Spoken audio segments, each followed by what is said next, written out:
Bonjour, bonsoir à tous, c'est Komorebi. On se retrouve pour le 4e épisode de mon podcast Mes œuvres du mois, pour parler des œuvres que j'ai découvertes courant du mois d'avril 2024. Ça va être le mois le plus léger en nombre d'œuvres à traiter. On en avait 46 en janvier, 62 en février, 75 en mars, et on finit à 44 ce mois-ci. C'est quand même plus raisonnable. Le nombre de mangas a diminué, et le nombre de films c'est un peu plus équilibré. Et pour le reste, on est à peu près dans les mêmes eaux que d'habitude. N'hésitez pas à me partager vos avis sur les œuvres dont je vais parler, ou à me partager ce que vous avez découvert au courant du mois d'avril. N'hésitez pas à soutenir l'émission ou à passer sur Twitch. Et je crois que c'est tout pour l'intro. Amusez-vous bien. Nous pouvons donc directement passer à la partie comics. Encore une fois, nous avons 3 comics à traiter. En effet, j'ai acheté mes 3 volumes de Marvel Must Have du mois. Et je continue mon exploration des différents Marvel qui peuvent exister et qui sont mis en avant dans cette collection. On attaque les années 2000, si je me souviens bien, de ce que j'ai vu sur un wiki. Et on est parti. Tout d'abord, le 7 avril, j'ai lu Punisher, Bienvenue Frank. J'avais déjà lu un volume avec le Punisher plus tôt dans l'année, en février pour être précis. Et j'avais trouvé ça très peu intéressant. Le personnage est très limité dans le fait de juste tuer des gens et de pas raconter grand chose de plus sur sa mythologie, sur sa construction, sur sa psychologie. Et donc ça limite un petit peu son intérêt, évidemment. Des histoires sans personnage, c'est un petit peu moyen, même si ça veut nous embrigader dans une histoire qui bouge dans tous les sens avec de l'action partout. Mais cette fois-ci, on a quelque chose que je prends bien volontairement. Le personnage n'est pas non plus passionnant de fou, mais il est dans un vieux bâtiment avec des voisins autour qui sont bien vivants et qui lui apportent beaucoup. Lui apprend à être plus humain et à faire plus attention aux autres, aux conséquences de ses actions, vu que si il se fait remarquer et qu'il se fait un peu poursuivre par les ennemis, il met en danger des gens qui l'apprécient plutôt bien dans le bâtiment où il habite. Voilà. Et en plus, eux apprennent à agir un peu plus, à se défendre un peu plus, sous l'égide du Punisher. Et donc, ça marche bien. Il est plus intéressant grâce à ses relations, donc je suis plus impliqué dans les actions qui le mettent en danger et dans cette vendetta contre une mafia un peu plus classique, comme dans la première histoire. C'est mieux. En plus de cela, il y a de très bons questionnements sur le fait d'être un justicier solitaire qui décide d'ignorer tous les canaux classiques de justice pour la rendre soi-même en étant légèrement violent. Et il y a 3 personnages très divers et qui n'ont aucun lien entre eux et avec le Punisher qui apparaissent et font globalement les mêmes actions que lui. On a un prêtre qui tue des gens qui ont péché. On a un monsieur d'un quartier riche qui tue tout ce qui ne correspond pas à un quartier riche selon ses critères. Et on a un mec de la rue qui tue les riches à la télé. Voilà. Et donc il pose beaucoup de questions sur quelle est la limite à franchir quand on rend la justice soi-même. Il y a forcément un biais dans le choix de ses victimes. Et à quel moment on passe du bien au mal, avec quel biais et quelle façon de choisir ses adversaires et ses victimes, et ça marche plutôt très bien. Il y a également une rencontre rapide avec Daredevil, qui complète un peu ses questionnements sur ce que c'est la vraie justice, vu que Daredevil vient littéralement affronter le Punisher, et quand t'as un héros droit et juste qui vient t'affronter, c'est que quand même t'es un peu à la limite. Donc, belle réussite au niveau des personnages principaux, belle réussite au niveau des questionnements autour de lui. Par contre, je suis très peu intéressé par les ennemis. On a une femme tronc, littéralement, et malheureusement, elle n'a pas grand-chose à offrir et à faire. et on a un russe débile qui raconte rien, qui tape fort, et c'est tout. Donc de ce côté-là, ça pêche un peu, et je pense que c'est à cause de ça que ça rate la note maximale, selon mes avis. Et ça marche bien, parce que même la police, elle sait pas quoi foutre de ces justiciers autonomes. Voilà, justiciers qui ont une bonne conclusion, bien plus intéressante et prenante que les vrais ennemis du volume. Donc c'était très malin, j'ai beaucoup aimé ma lecture. Derrière, le 8 avril, j'ai lu Ultimate Spider-Man, pouvoir et responsabilité. Ah J'arrivais pas à comprendre ma mini-critique, parce que j'ai écrit littéralement les fils autant dans l'image que dans les lignes. Ouais, Spider-Man tisse des fils de toile, mais quel rapport avec l'image et les lignes? Et en fait, c'est que j'ai oublié une lettre. C'est littéralement les films, autant dans l'image que dans les lignes. Donc, ouais, c'est pas mauvais, comme histoire de Spider-Man, ça marche plutôt bien, mais c'est malheureusement connu de fou. C'est, l'histoire de Spider-Man 1 de Sam Raimi, littéralement. Donc les mêmes imageries, un peu le même style de personnage, les grandes intrigues sont pareilles. Donc malheureusement, avec la découverte en moins et un format qui me parle un peu moins que les films, je suis en mode c'est pas si pertinent que ça. En plus de ça, on a Osborn qui se transforme en gobelin vert. Je crois que c'est son nom français. C'est ridicule, qui met un peu de temps à achever sa transformation et à apparaître comme une réelle menace. Puis il y a un combat de 3 pages et demie et il disparaît comme un cheveu. Et même pas dans la soupe, il disparaît juste comme un cheveu. Ce qui est encore plus impressionnant et ridicule. Voilà, et en plus c'est pas passionnant l'histoire et la façon de le traiter. Alors, en soi, c'est joli. En soi, c'est le premier à recréer tout ça, c'est sorti avant le film, mais moi je l'ai lu après, donc ça marche un peu moins bien au global. Et en plus de ça, je te trouve plutôt dommage que le secondaire du volume, donc quand c'est pas centré sur Spidey qui débloque ses pouvoirs et apprend à les traiter, ou sur le gobelin qui apparaît, ça a extrêmement peu d'impact. Alors, comme c'est censé être une série au long cours, vu que c'est le système de parution des comics, c'est plein de mini-pistes pour la suite des chapitres, normal. Mais pour nous, dans un volume qui rassemble l'histoire, on est un peu en mode quoi ça sert d'avoir autant de mini-éléments qui vont dans tous les sens et qui mènent à rien. Donc, volume qui aurait pu être ok, je pense si je l'avais lu à un autre moment, mais qui est là un peu dépassé, malheureusement. Et enfin, le 9 avril 2024, j'ai lu Spider-Man Vocation, et j'ai vraiment pas aimé.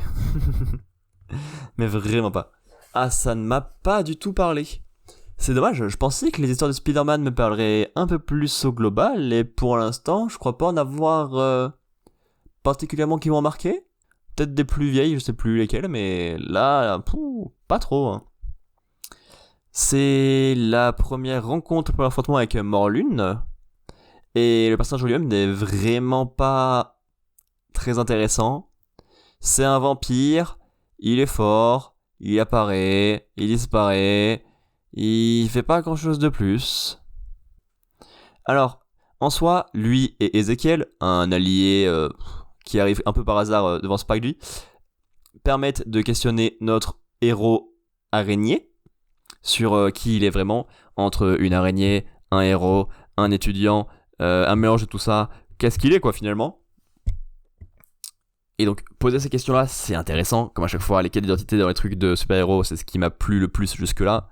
Mais c'est un petit peu dommage, parce que la conclusion de ces questionnements est plutôt moyenne. Finalement t'as lu Spidey qui dit je suis tout ça à la fois quoi, je suis Spidey.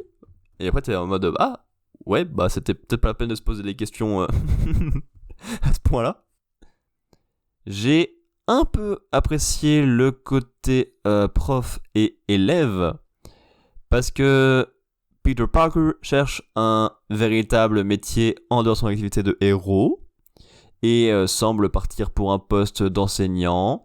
Ça marche bien autant parce qu'il apprend pas mal de choses en apprenant des choses aux gens que quand il est obligé de les protéger d'une attaque et que Spidey ça fonctionne comme ça, c'est la petite araignée du quartier. Donc c'est dans sa vie et dans ses choix les plus proches qu'il doit agir et sauver des gens et ça marche bien. Par contre, la fin du combat contre Morlun est un peu ridicule. Alors, encore une fois, j'ai très mal écrit, j'ai écrit que Spidey n'était pas table. Je pense pas que c'était ça que je voulais dire. Mais Morlun perd parce qu'il essaye de sucer le sang de Spidey. Mais celui-ci n'est pas stable en fait. Parce qu'il est encore un peu trop radioactif. Et donc ça bat Morlun. Et ah ouais, super, ça valait grave le coup. Bien joué Spidey pour ton action de victoire. On dirait moi qui gagne un match de Starcraft. Bref, c'était bof. Et je ne retiens rien. Parce que comme d'habitude, comme j'aime à le dire et à le maintenir, je préfère une œuvre qui tente des choses qui ne me plaisent pas qu'une œuvre qui ne tente rien. Alors je dis ça comme si l'œuvre tentait rien, mais en fait c'est moi qui ai rien retenu. Ouais. Tellement clair comme conclusion. Nous attaquons maintenant la partie film de cet épisode qui est encore une fois la partie la plus grosse, bien évidemment. C'est la première fois en fait. D'où la logique de pour une fois. C'est fou. J'ai vu des films ce mois-ci, bien évidemment, et chacun des films, je regarde la date et je fais quoi ? C'était déjà autant de temps ? Le temps passe beaucoup trop vite, c'est une sorcellerie. Bref, le 1er avril, j'ai arrêté YouTube. Poisson d'avril. C'est hilarant ça. J'ai regardé Bob Marley One Love, le biopic sur Bob Marley qui est sorti cette année. J'en ai pas grand chose à faire de Bob en fait. C'est-à-dire que j'ai jamais écouté un seul de ses sons. Car je ne suis pas un reggae boy, comme on dit. Je crois qu'on dit ça. Mais est-ce que c'est particulièrement grave, vu que c'est un film qui est plus politico-social que musical ? Je ne crois pas. Et en même temps, c'est plutôt pertinent, déjà parce que c'est sa vie. Et donc quand tu fais un biopic, c'est quand même plutôt pertinent de raconter sa vie. C'est quand même plus pertinent que ce que je raconte moi, par exemple. Et ensuite, il a beaucoup de textes et de promotions autour de la paix. Et c'est quelque chose qui n'est pas toujours simple ou bien vu dans un pays qui est autant en bordel à ce moment-là. Et en même temps, notre petit Bob, si on peut l'appeler comme ça, il a pas mal de problèmes personnels à régler.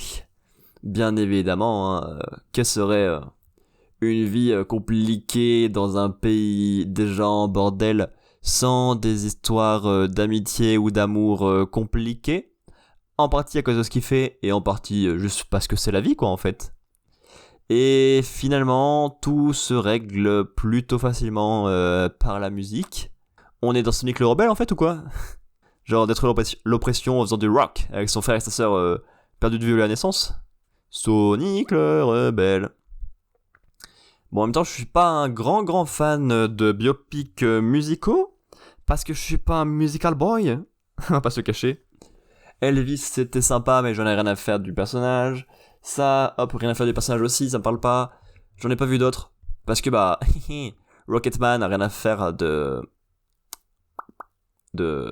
lui. J'ai le nom de l'acteur et pas le nom du personnage qui joue, évidemment. J'aurais dit Bowie, mais je suis pas sûr. Rien à faire de Freddie Mercury, là. Elton John, pourquoi j'avais Bowie en tête? Mais n'importe quoi, lui. Il est tard, le type. Voilà. Et donc, pas grand chose à faire des biopics musicaux, même si c'est pas musical. Je sais pas.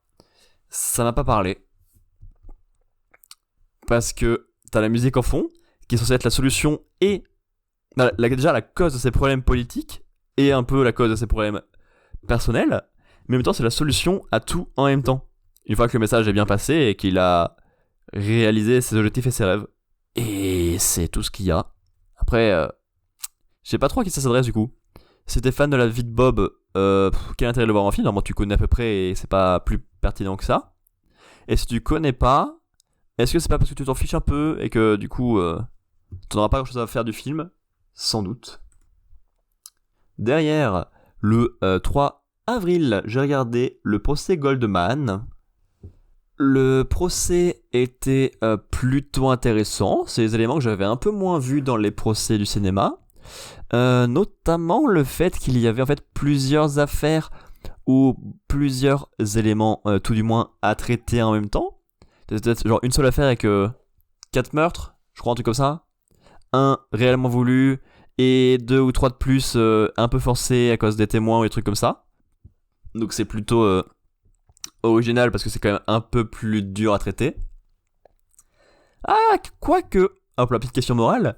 Qu'est-ce qui est plus dur à traiter comme affaire entre une affaire très personnelle et très visée et une affaire avec peut-être plus de victimes mais moins personnelle?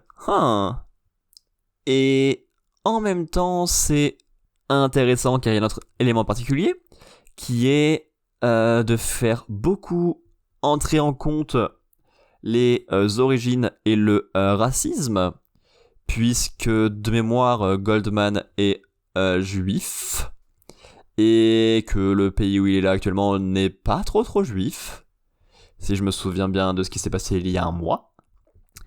Et dernier élément qui rend ce procès particulier et donc un peu intéressant à suivre, c'est qu'il s'agit d'un appel, littéralement, vu que c'est la deuxième fois que ce procès, cette affaire passe devant le tribunal.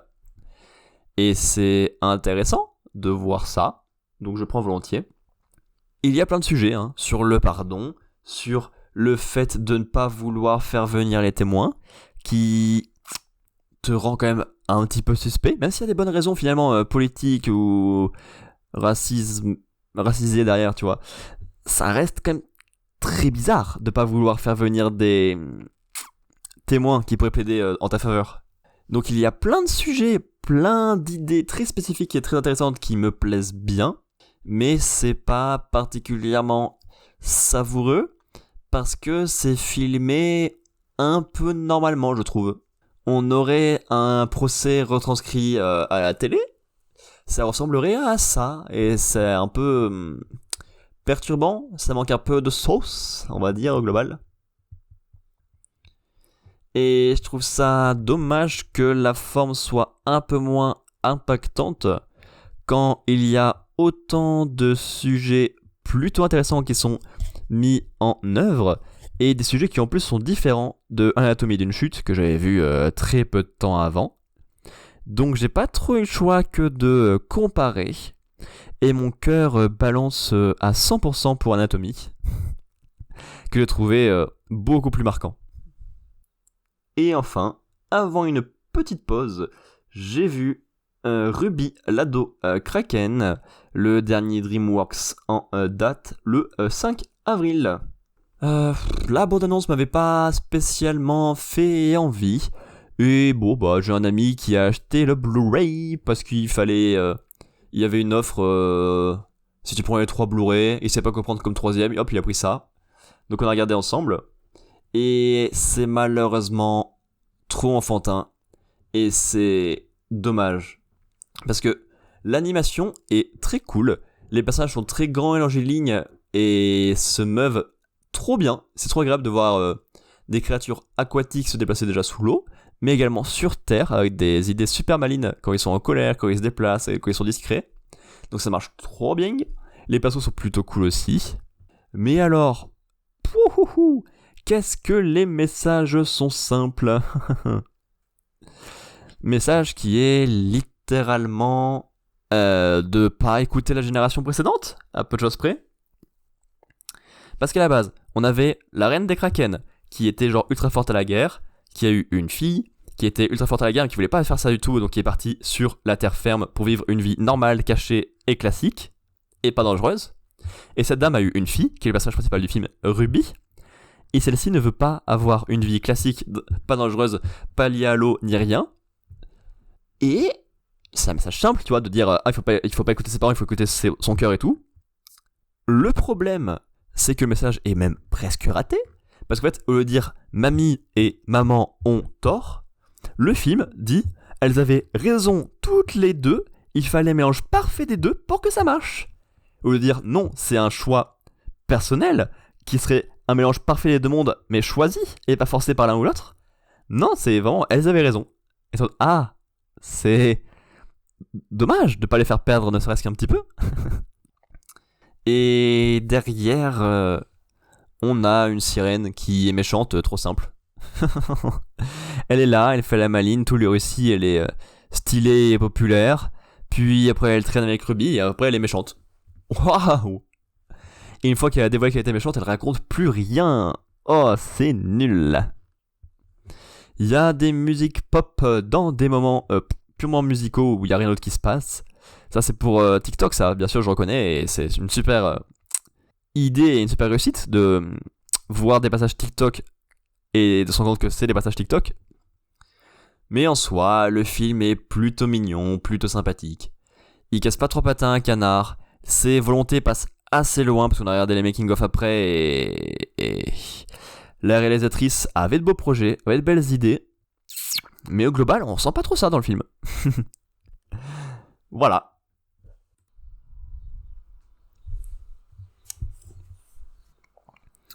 Ensuite, le 12 avril 2024, j'ai enfin repris mes visionnages après un petit temps de pause avec Backseat le film sur la chaîne YouTube de Backseat. C'est donc un montage plutôt intéressant et plutôt malin de l'émission et de l'actualité de 2023 et de la vision des plus gros et évidemment énormes sujets de cette année, que ce soit genre avant qu'ils arrivent réellement, que ce soit pendant qu'ils arrivent ou après, vu que l'émission a fait le tour de ces sujets là pendant toute l'année. C'est quand même plutôt pratique et ça marche très bien. Je suis pas très documentaire parce que là, du coup pour le coup c'est pas un film de fiction, mais là je prends volontiers ce montage qui apporte une vision intéressante et supplémentaire à leur travail passé et à l'année plutôt sympathique qui vient de s'écouler. Et en plus de ce montage plutôt malin, on a le droit à des interviews très intéressantes des différents chroniqueurs qui apportent leur vision maintenant sur ces sujets ou sur l'émission qui a eu lieu plus tôt. Et nous avons également le droit à des interviews des intervenants / invités qui sont pour le coup un peu plus aléatoires. Souvent ça fait un peu plaidoyer de défense après des propos un peu polémiques qu'ils ont pu avoir pendant l'émission. C'est un peu étrange. Mais en soi c'est le jeu aussi de la politique. De plaidoyer pour sa cause dès qu'on apparaît. C'est plutôt cohérent. Mais ça c'était un peu plus étrange dans le fonctionnement global. Voilà. Et évidemment c'est pas un film qui est obligatoirement à voir. Et d'ailleurs c'est même pas spécialement un film. Mais c'était un exercice très cool je pense pour eux à monter, à se replonger dedans. Et même pour nous à voir. Pour voir quels sujets sont passés et n'ont pas du tout été terminés. Et ouais, c'est un exercice que j'ai même pas l'habitude de voir, donc je prends aussi volontiers pour cette idée-là. Et au final, j'adore cette émission. Vive Backseat! Le lendemain, 13 avril, j'ai regardé La Passagère. Et j'ai trouvé ça assez peu intéressant. On va pas se cacher. Parce que l'idée globale du film, c'est d'avoir une histoire d'amour entre une femme vieille, entre guillemets, parce qu'elle a déjà son histoire et un petit peu de vécu, et un homme jeune, pour surtout pas mal parler d'interdit et de libération des personnes par la génération suivante, qui est plus agréable et plus ouverte, et en même temps c'est plus jeune, donc ça permet de plus être vivant, ce genre de truc. Sauf que, courant du mois de mars, j'avais vu l'été dernier, et ça m'avait beaucoup plus parlé au niveau des sujets, au niveau des acteurs et actrices qui me parlaient plus et qui m'ont fait rentrer dans beaucoup plus de sentiments.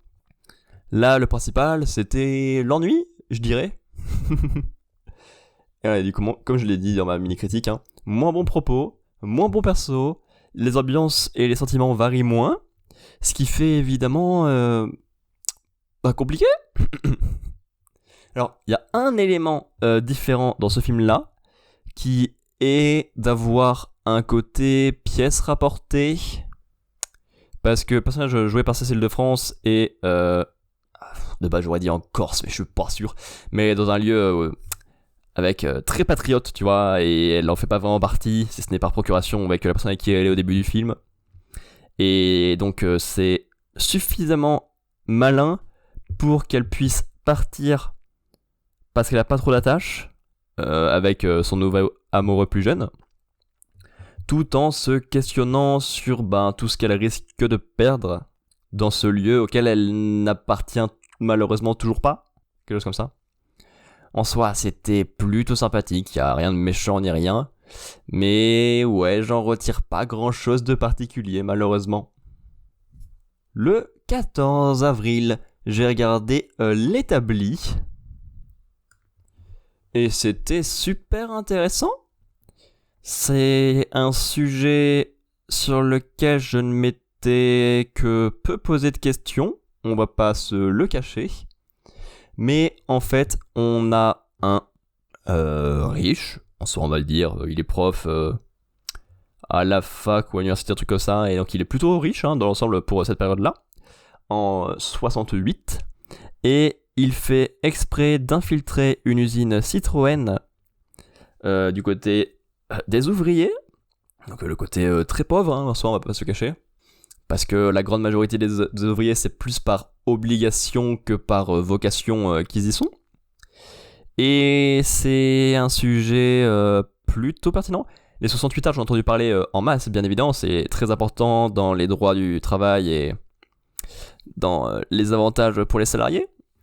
Mais je suis content d'en apprendre plus et d'en voir un peu plus par une fiction. C'est pour ça que c'est bien les films.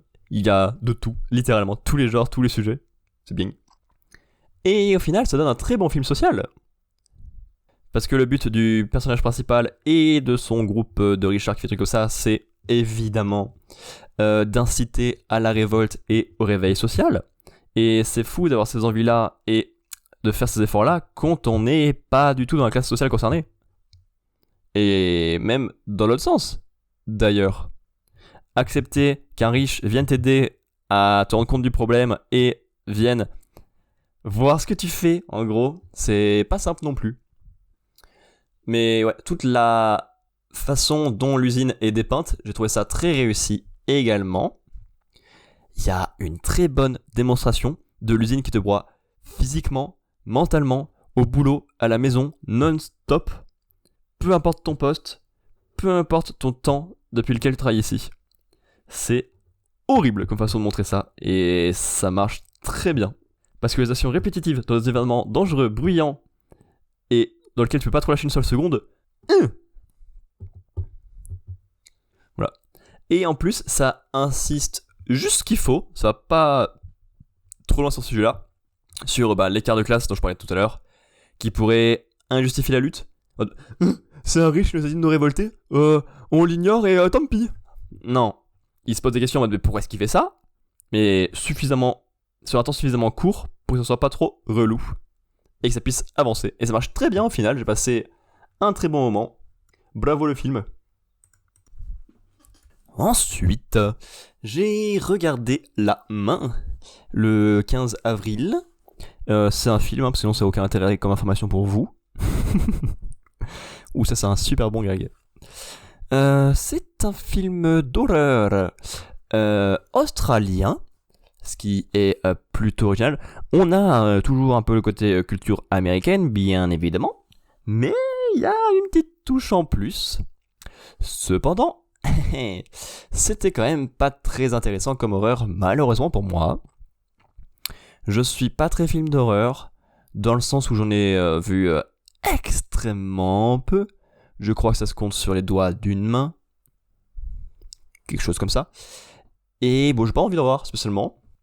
Parce que le seul élément que je retiens, c'est ce que j'ai dit en ouverture, c'est australien. Donc ça change un petit peu. Mais c'est tout. Parce que nous avons un personnage principal que je trouve antipathique au possible. Et être attaché au personnage principal qui vit des trucs difficiles dans un film d'horreur, c'est quand même mieux, je pense, que de juste voir des horreurs arriver à quelqu'un qu'on n'aime pas, même, limite. En fait, je la trouve vraiment méchante et bête tout le long du film. Alors, c'est une jeune, elle fait des erreurs, pourquoi pas. Genre, elle laisse le petit frère de sa meilleure pote, qu'elle considère presque comme son petit frère à elle, toucher à la main alors qu'elle a vu que c'était dangereux. Ok, erreur bête, soirée, on s'amuse. Mais derrière, tout ce qu'elle fait est bête et méchant, et à aucun moment elle se rattrape. Ce qui est donc tout pourri. Et c'est extrêmement dommage, car c'est elle qui est la plus touchée par cette histoire de main et de malédiction, c'est elle qui se rapproche le plus de la mort, c'est elle qui paye le plus, et à aucun moment elle est appréciable. Donc je vois pas comment tu peux être impliqué en ce qui se passe. Il y a quelques plans cool sur la façon dont est utilisée la main, dont ça fait tourner les plans et trucs comme ça. Il y a des idées visuelles, ça y a pas de souci. Mais l'intrigue avec cette main qui te permet aux morts de rentrer en toi, mais après tu regardes trop longtemps que tu te rapproches de plus en plus du monde des morts, puis tu meurs, et c'est très moyen. Et avec cette bande de personnages horribles, j'étais vraiment très éloigné de ce qui se passe. Ce qui est donc dommage pour un film d'horreur qui est censé t'impliquer dans ces situations un petit peu quand même. Derrière, le 19 avril, j'ai vu, je vais aller voir, Les Choristes. Enfin, il serait temps, 20 minutes tardé, Dembélé. Je crois que c'est ça qu'ils disent les jeunes. Quoi coubé. Ah là là, déjà un pied dans la tombe. Et comme le film d'ailleurs, je trouve qu'il fait beaucoup plus vieux que 2004. Visuellement, dans les idées, tout ça. Alors, c'est un film de 2004 qui vise à refaire les années plus vieilles. Donc déjà, ça aide pas, évidemment. Mais je trouve que même le film, les trucs fait vieux. Mais, c'est voulu, du coup. Et ça marche bien. Juste, ça m'a étonné. Les enfants qu'on a dans ce lieu, ils sont très cool. Et ça marche bien. Ils ont des caractères différents, pour ceux qui sont censés être mis en avant. Donc les 4 ou 5 qui sont vraiment utilisés, par exemple. Il y en a un qui est tout mignon, notamment le seul véritable orphelin de l'histoire. Il est tout mignon et tout touchant. Ça marche bien. Et c'est agréable d'avoir un directeur qui est un trou du cul. Il n'est pas foncièrement méchant, enfin du moins c'est ce qu'on veut nous faire croire, qu'il essaye de faire de son mieux malgré les difficultés autour de son école et de son image, tout ça. Mais à la fin, il passe vraiment pour un gros trou du cul sans vraiment de raison, donc nique les dialogues. On a également une petite intrigue au cours de un des enfants qui est déjà un peu mal vu, qui a pas une image terrible, et qui paye assez fort pour ça. Ça marche bien, parce que l'enfant est fort et... j'allais dire, une belle vengeance. Non, non, pas vraiment. Foutre le feu au bâtiment alors que t'as été viré et tout, je suis pas convaincu de l'idée. Mais sans sa vengeance, ça aurait été très bien comme histoire, là, avec la vengeance qui est très haute pour ce qui lui est arrivé. Ouais. Compliqué de juger. Là, je pense que si on faisait vu des merdes avec eux, ça serait tous des merdes. Mais ouais, c'est un beau moment mignon que j'ai vécu avec ces différents personnages. On a une très belle canalisation par la musique et le chant, et par l'apprentissage de la vie et des autres. Parce que le personnage principal, c'est un écrivain slash musicien raté, il n'a jamais eu de popularité, ou il s'est jamais vraiment lancé parce qu'il avait peur. Et là, il a un bon moyen de s'en servir pour aider des jeunes un peu perdus à redémarrer mieux dans la vie. Et ça marche bien, c'est mignon.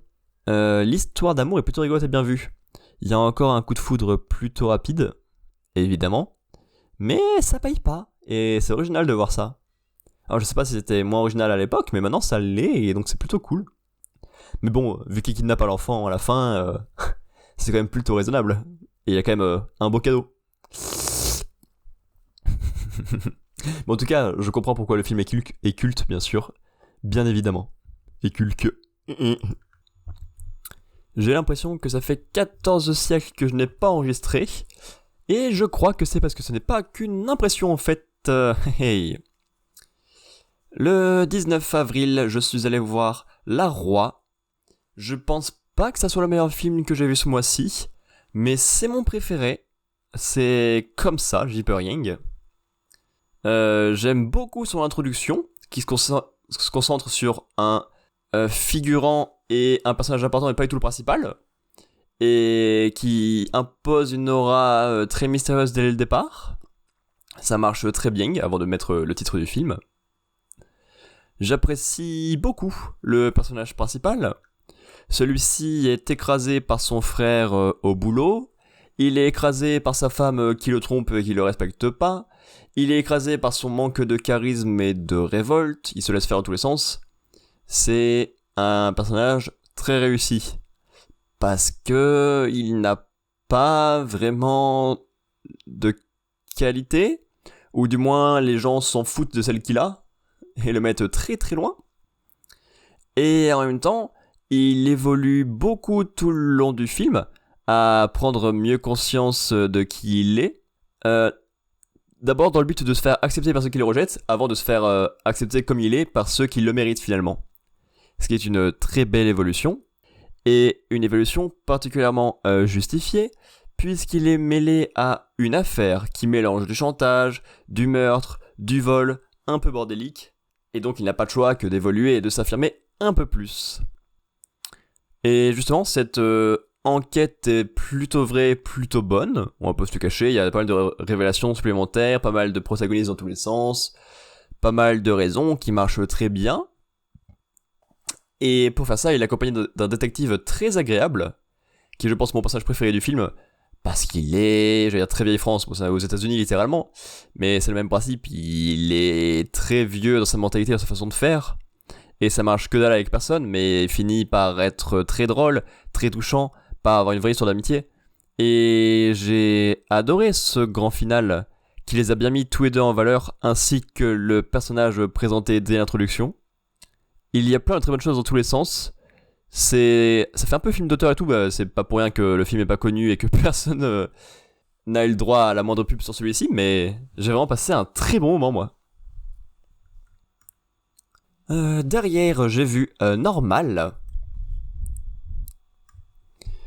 J'ai vu après le coup que c'était d'après une pièce de théâtre. Et je trouve que le fait que ça ne se voit pas, que ça ne se ressente pas, c'est déjà pas mal impressionnant. Quand c'est un film qui est quand même plutôt basé sur les dialogues et sur les relations de 3-4 personnages, pas plus. On a une ambiance plutôt sympathique avec une jeune ado qui essaye de gérer son premier amour, ce qui n'est pas simple quand t'es l'ado bizarre de la classe. Évidemment, c'est plus intéressant à montrer un personnage comme ça, tout en devant gérer sa maison et son père, avec un père qui de base n'est pas très très pertinent et qui en plus perd la vue petit à petit.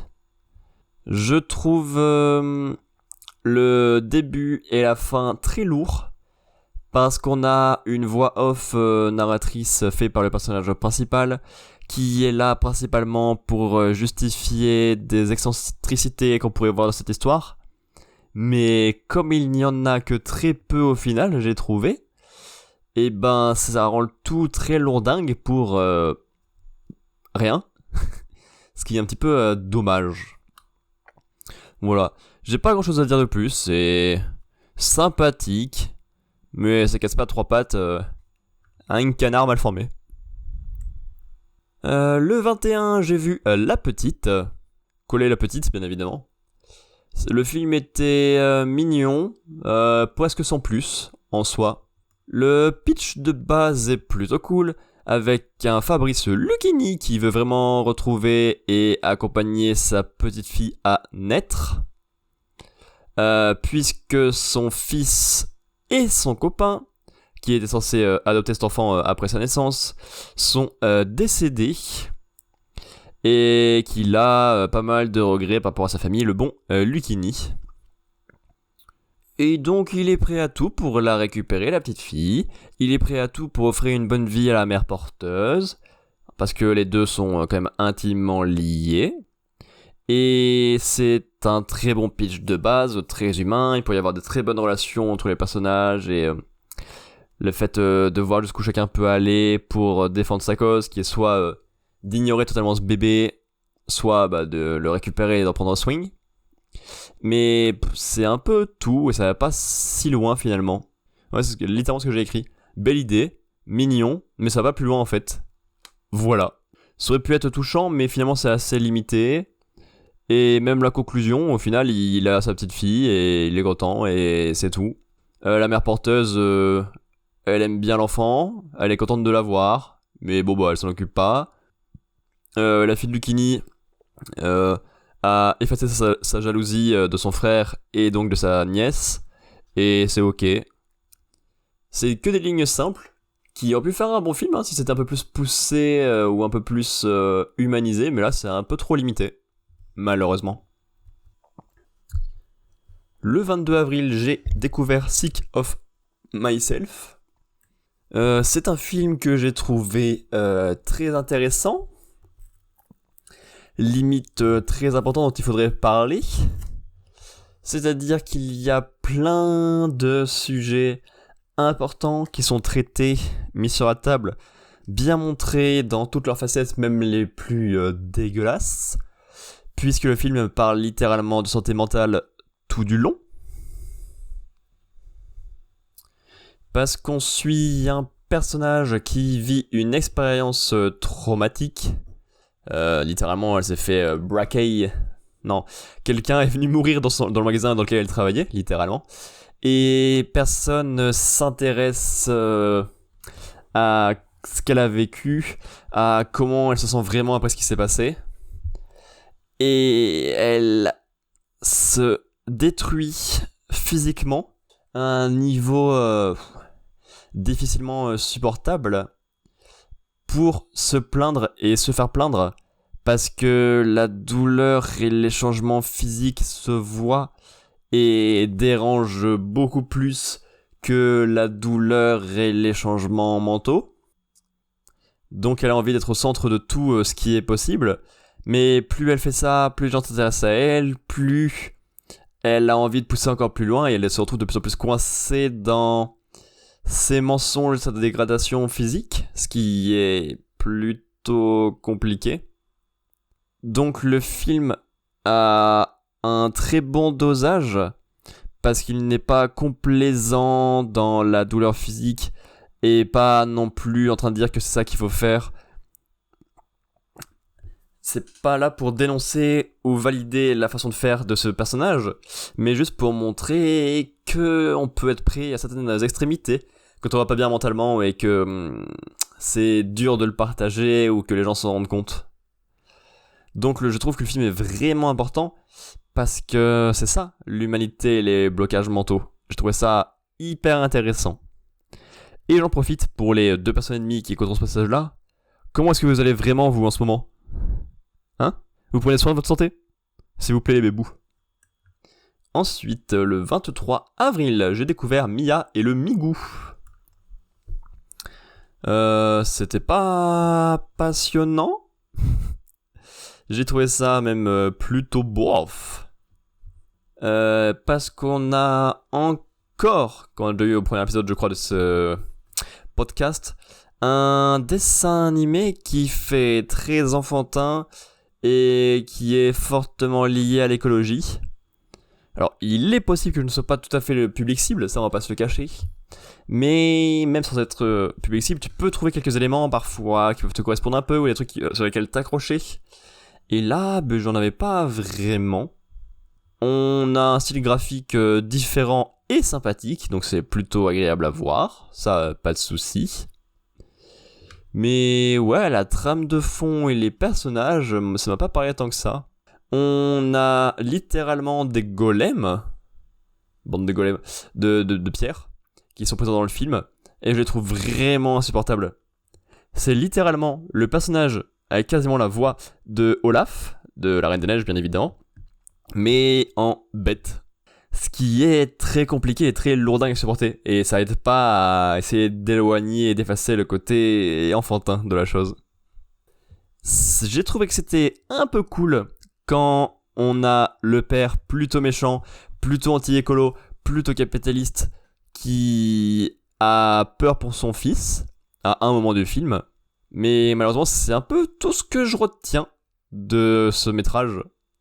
Ce qui est globalement assez peu, je crois, on peut dire. Ouais, on peut le dire, ouais. Je pense pas que ce soit particulièrement mauvais comme film. Mais ça m'intéresse pas. Derrière, le 24 avril, j'ai vu Monkey Man. Ouais, c'était peut-être pas nécessaire ça, hein. Ça marche plutôt bien comme film dirigé et porté par Dev Patel. On a un beau mélange américain et indien. Alors je dis sans doute ça parce que je suis pas assez calé en film indien, en culture indienne. Je pense que ça a quand même beaucoup plus attrait la culture américaine pour que ça puisse marcher, mais bon. Il y a quand même quelques touches par-ci par-là de légendes indiennes et un peu de façon de filmer ou de monter à l'indienne, je suppose. Ce qui est plutôt pas mal. On a le droit à une très belle vengeance de toute une société et de toute une politique. Parce que, ouais, ça a pas l'air fun, la vie en Inde, la façon dont certains sont obligés de se battre, littéralement, pour pouvoir survivre. Ce qui n'est pas non plus un des choix les plus logiques et les plus malins, hein, quand tu veux essayer d'améliorer ta vie et pouvoir survivre plus tranquillement, de juste devoir te battre et en mettant ta vie en danger. Parce que je te donne ma vie pour recevoir de la vie, bon, l'échange est pas foufou, quoi. J'ai un peu envie de me dire que c'est littéralement la suite de Slumdog Millionnaire, mais bon. Le mec qui a réussi un énorme coup en gagnant une question pour un champion indien, il récupère plein d'argent, après avoir fait plein de trucs et tout. Enfin, en expliquant que toute sa vie de merde qu'il y a eu avant, c'est ce qui lui permet de gagner le Slumdog Millionaire. Et après, hop, il a plus d'argent et il se bat dans une arène avec un masque de singe. Je pense que ça se tient, hein, comme suite. C'est beau, c'est bien filmé et c'est bien monté. Et je m'y connais, hein, en choses bien montées. Il y a un bon son également. Dev Patel est très classe. Il y en a beaucoup qui sont tombés sous son charme.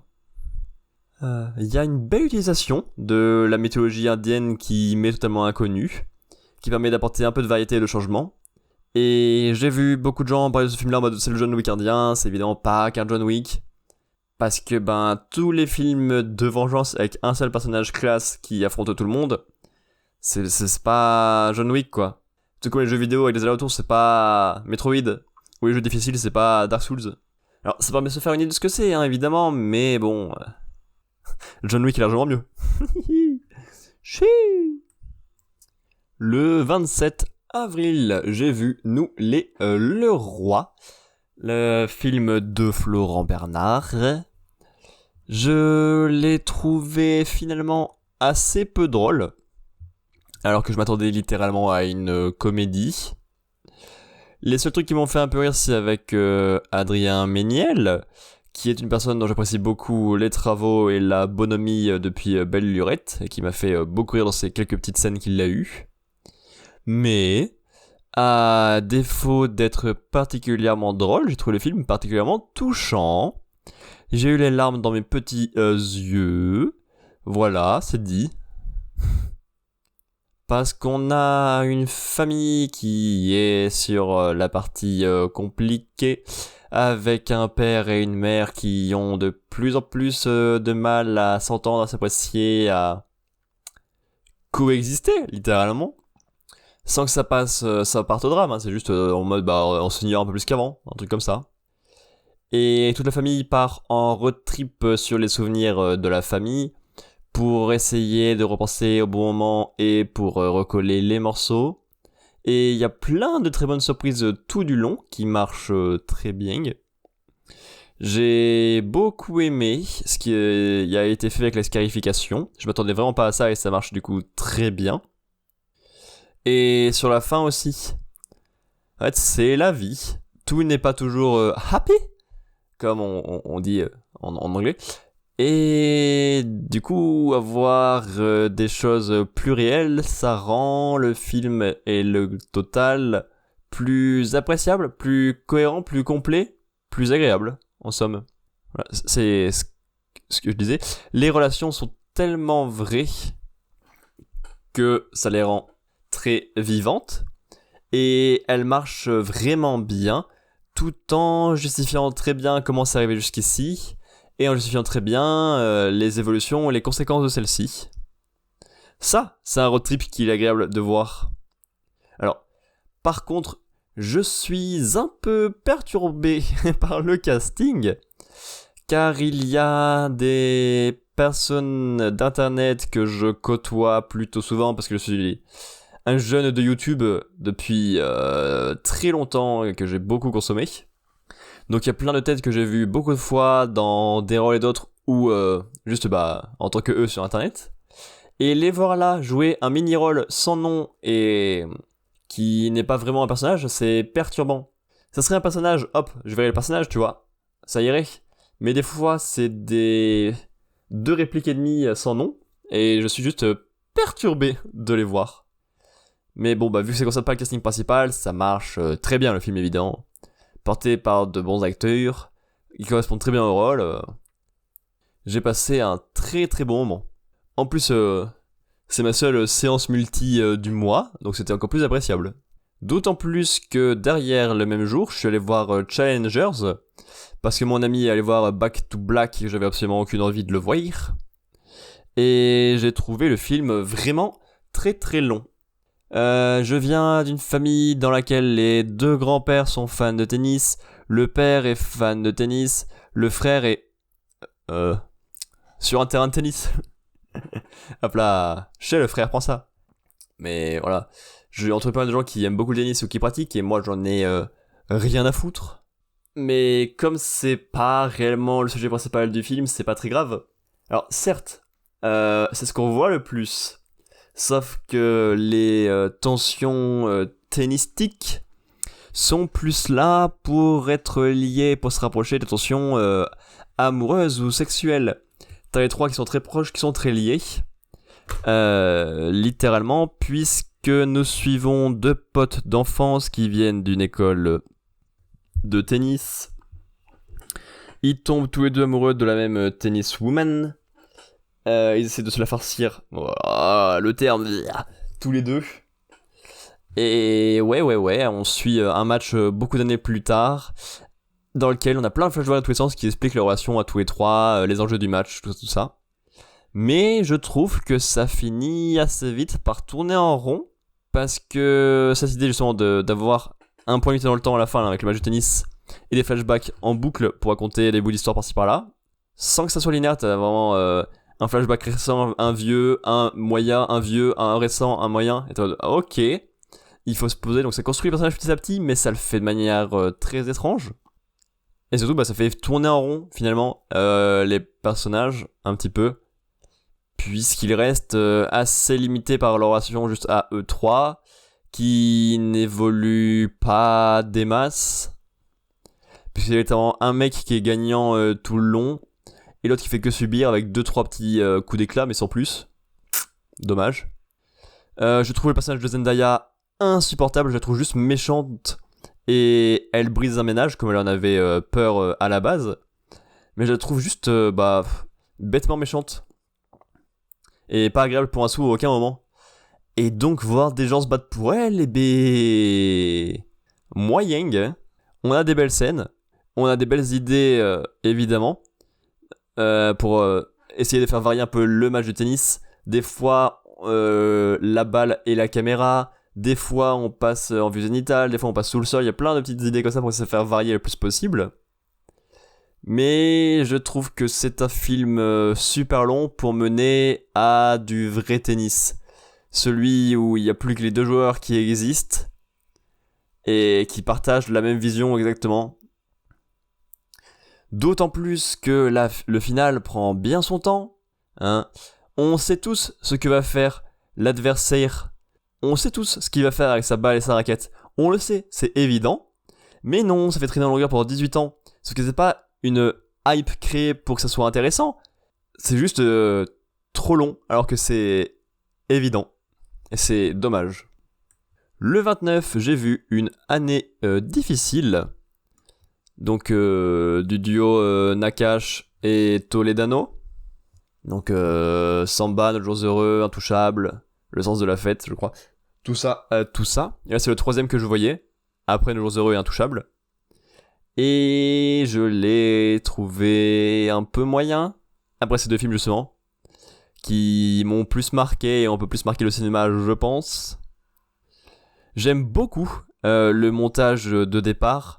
Avec littéralement tous les présidents qui annoncent qu'on vient de terminer une année difficile. Littéralement tous les ans. Depuis les années 70. Et ça tu fais, ah ouais, trop cool le monde. Trop envie de vivre là-dedans, moi. Ça parle d'écologie. Donc c'est bien. Hein, parce que l'écologie c'est un sujet important. Voilà, bien vu, hop là, la hot take, prenez ça. Mais je trouve que c'est assez long pour aller au bout de ces idées écologiques et au bout surtout de la relation principale, qui est le vrai sujet du film. Et en plus, ça pousse pas assez loin, parce que le mensonge du personnage principal, qui est d'être un activiste politique, alors qu'en fait, il était plutôt pour la consommation de masse, hein, on va pas se le cacher, il y a peu de temps. Ça sort très tard dans l'intrigue, et ça sert vraiment peu en fait. Genre, un des activistes a fait un film sur toutes leurs actions et tout pour montrer que tout est bien. Puis dans le film, il présente justement le fait que avant, le personnage principal était pour la consommation de masse. Donc sa copine est pas cool. Ils partent faire leur action sur lui, ils se ramènent et après c'est bon. Et donc le mensonge arrive super tard et il ne sert à pas grand chose. Alors que pour le coup, c'est pas lié à un quiproquo et c'est lié à un mensonge par omission, par amour, et ça marchait bien. Il aurait pu être utile à développer pour une fois. Plutôt que faire un conflit à la con en mode oui, c'est juste y a un truc qui s'est mal compris et personne n'en parle, personne ne le met sur la table, donc raté. Alors les passages sont mignons hein, tout le long, mais c'est un peu tout. Un peu trop dans le gaguesque qui est pas assez dans la galerie de personnages réussis. Ça pousse pas assez loin, rien en fait. La relation, l'écologie, je suis un peu pas déçu parce que j'ai pas l'attente non plus, mais un peu dommageable. Mais heureusement, ça finit sur une super valse dans Paris et ça c'est vraiment super comme idée. Enfin, le 30 avril, j'ai vu Ma vie de courgette. J'ai vraiment apprécié le style graphique. Il me fait penser très fort à Psychonauts 1 et 2, vu que c'est littéralement le même style, avec juste un peu plus de cel shading dans le deuxième, et de couleurs fluo. Et c'est plutôt rigolo, vu que les deux sont basés sur une galerie de personnages jeunes. Alors, je ne sais pas quelle est la référence commune de ces deux œuvres, hein. On va pas se cacher que j'ai quelques lacunes, mais je trouve ça plutôt rigolo que les deux œuvres se rapprochent comme ça. Et oui, on suit une bande d'enfants dans un orphelinat, et c'est un peu dur, on va pas se le cacher, parce que les enfants c'est compliqué à traiter, à mettre en avant sans que ce soit trop pathos ou trop enfantin, et là ça marche très bien, parce qu'on nous présente assez rapidement les raisons complexes qui peuvent les mener à l'orphelinat, hein. Que ce soit des parents qui sont un peu trop portés sur l'alcool, des parents qui sont un peu perdus, des parents qui se tapent, ce genre de choses, des parents qui sont morts, ça existe aussi. Voilà. Et même pour certains, ils ont pour objectif de se libérer du reste de leur famille, parce que le reste n'est pas forcément ouf, veut pas forcément leur bonheur, mais fait ça un peu par obligation. Et c'est dommage, parce que le bonheur de l'enfant passe quand même avant tout, et ils semblent le trouver dans cet orphelinat tous ensemble. La petite bande s'entend tous très bien, c'est très agréable à voir. Je trouve le film en même temps très mignon, et en même temps ça montre qu'être un enfant, même si t'as pas d'obligation ou de choses de ce genre-là, c'est pas simple tous les jours. D'autant plus quand t'es un peu livré à toi-même dans l'orphelinat et que tu es déjà un peu grand pour être adopté à nouveau. Donc on a plein de petites intrigues dans tous les sens, on a plein de sujets traités et c'est très touchant. Un peu un retour à l'enfance, mais par le côté dur de l'enfance. Ce qui fait en même temps du bien, parce que la nostalgie, moi, c'est quelque chose qui est fort, mais en même temps, permet de faire le tour de sujets très importants. La partie suivante risque d'être plutôt rapide, on va pas se le cacher.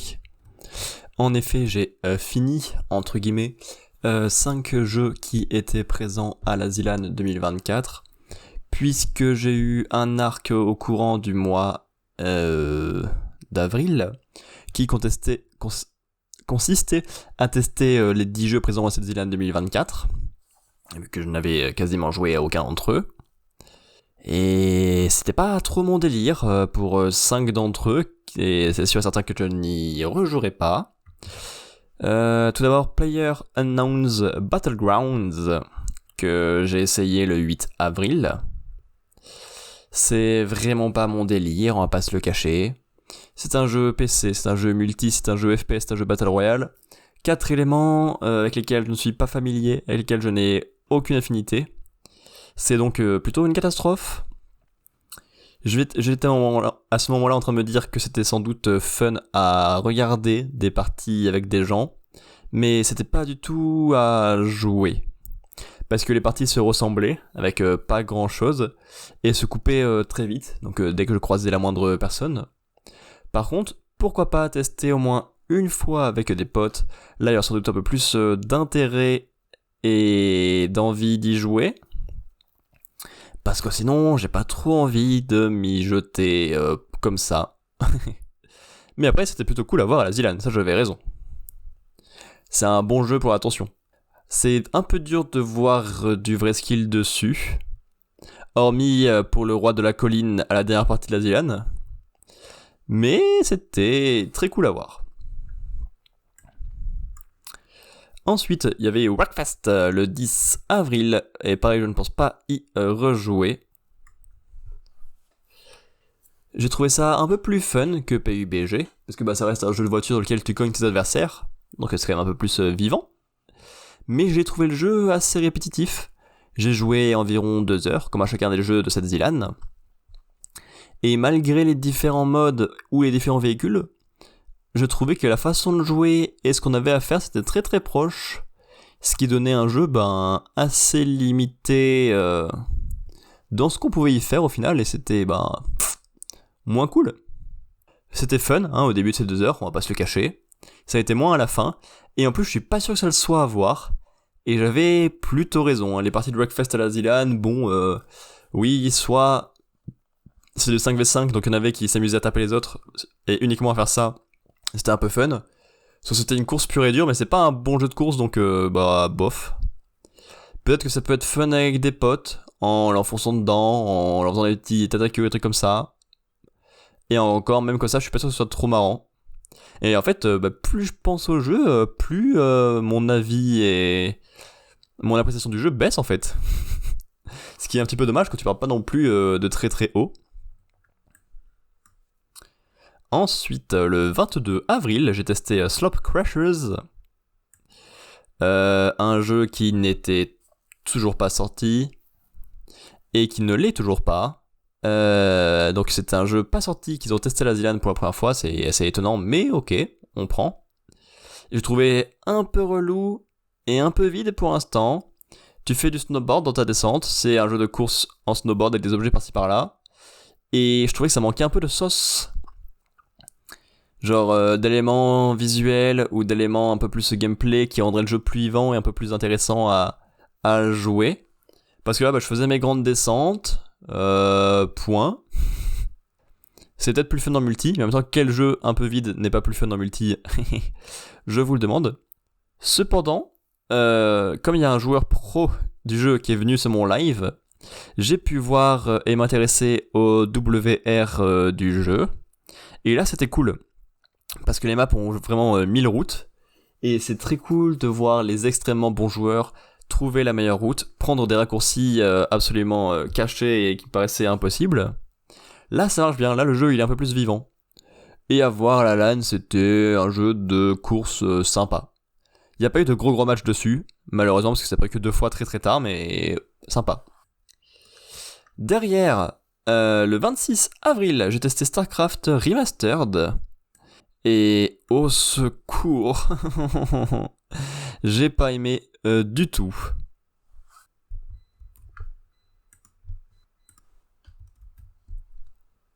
Je trouve le jeu vraiment injouable et vraiment vieux. C'est des mécaniques que je trouve très très lourdes.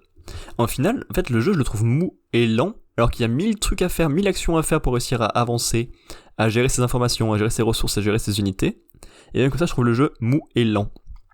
Alors, dans les commentaires de ma VOD, j'ai vu qu'en fait, il fallait mettre le jeu en accéléré. Enfin, il y a un mode qui permet de faire les actions plus vite et que tout le monde jouait comme ça.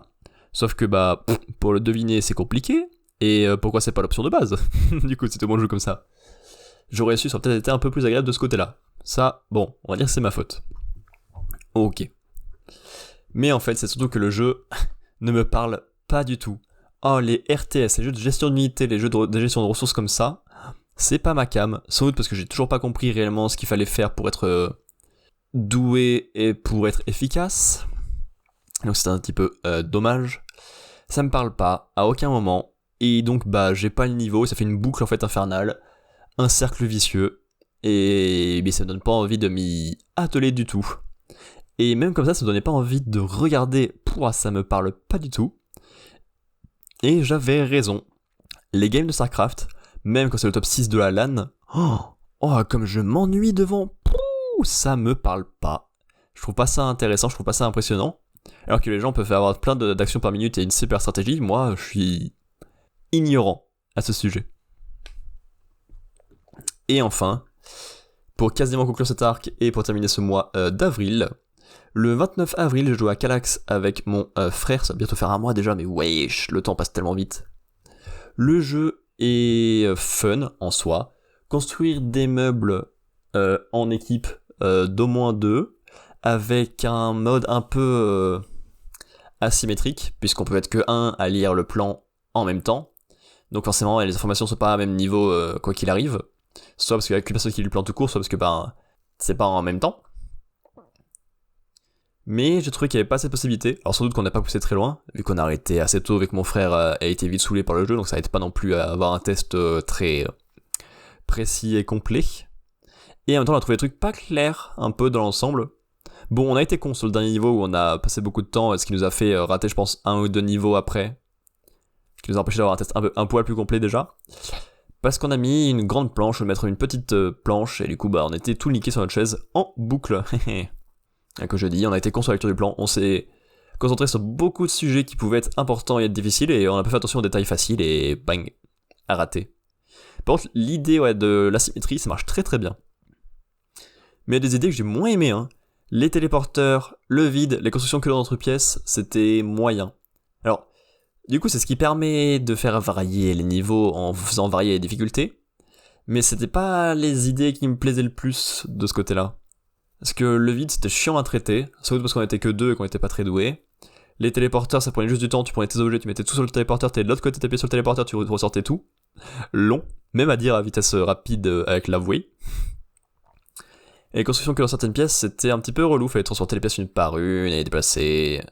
C'était beaucoup d'efforts pour peu de construction au final. Mais je pense que 2 c'est pas le plus fun pour découvrir. Parce que tu dois jouer 2 bonhommes chacun ou alors t'en as qu'un seul et c'est un peu limité. Après à 4 finalement toi tout seul de ton côté ça change pas grand chose. Mais ça doit être quand même plus fun. Et à voir c'était ok, il y avait des beaux jeux. C'était dommage d'avoir qu'une seule map, celle du train qui avance. Mais il y avait des belles strats pour poser les rails et des belles constructions de meubles. Ça passe, c'était ok à regarder. Pas le meilleur. Mais ça passe. Mais par contre, je suis vraiment pas un gamer, quoi. On attaque maintenant la partie manga, qui est enfin plus courte que les mois précédents, car il n'y a pas de rattrapage fourni par mon camarade de grimpe, donc c'est plus simple quand même et plus allégé.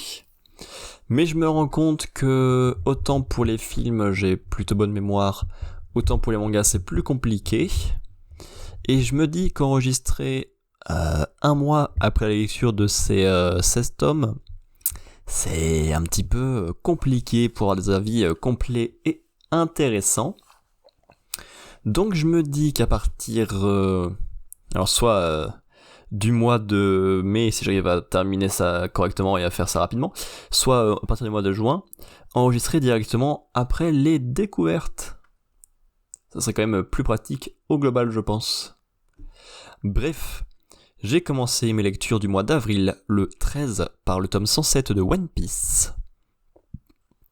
Donc, c'est évidemment un volume super dense, car on s'amuse à faire le tour de la Terre et de très nombreux personnages. La grande majorité pour rien raconter. Mais bon bah on les voit, hein. C'est super.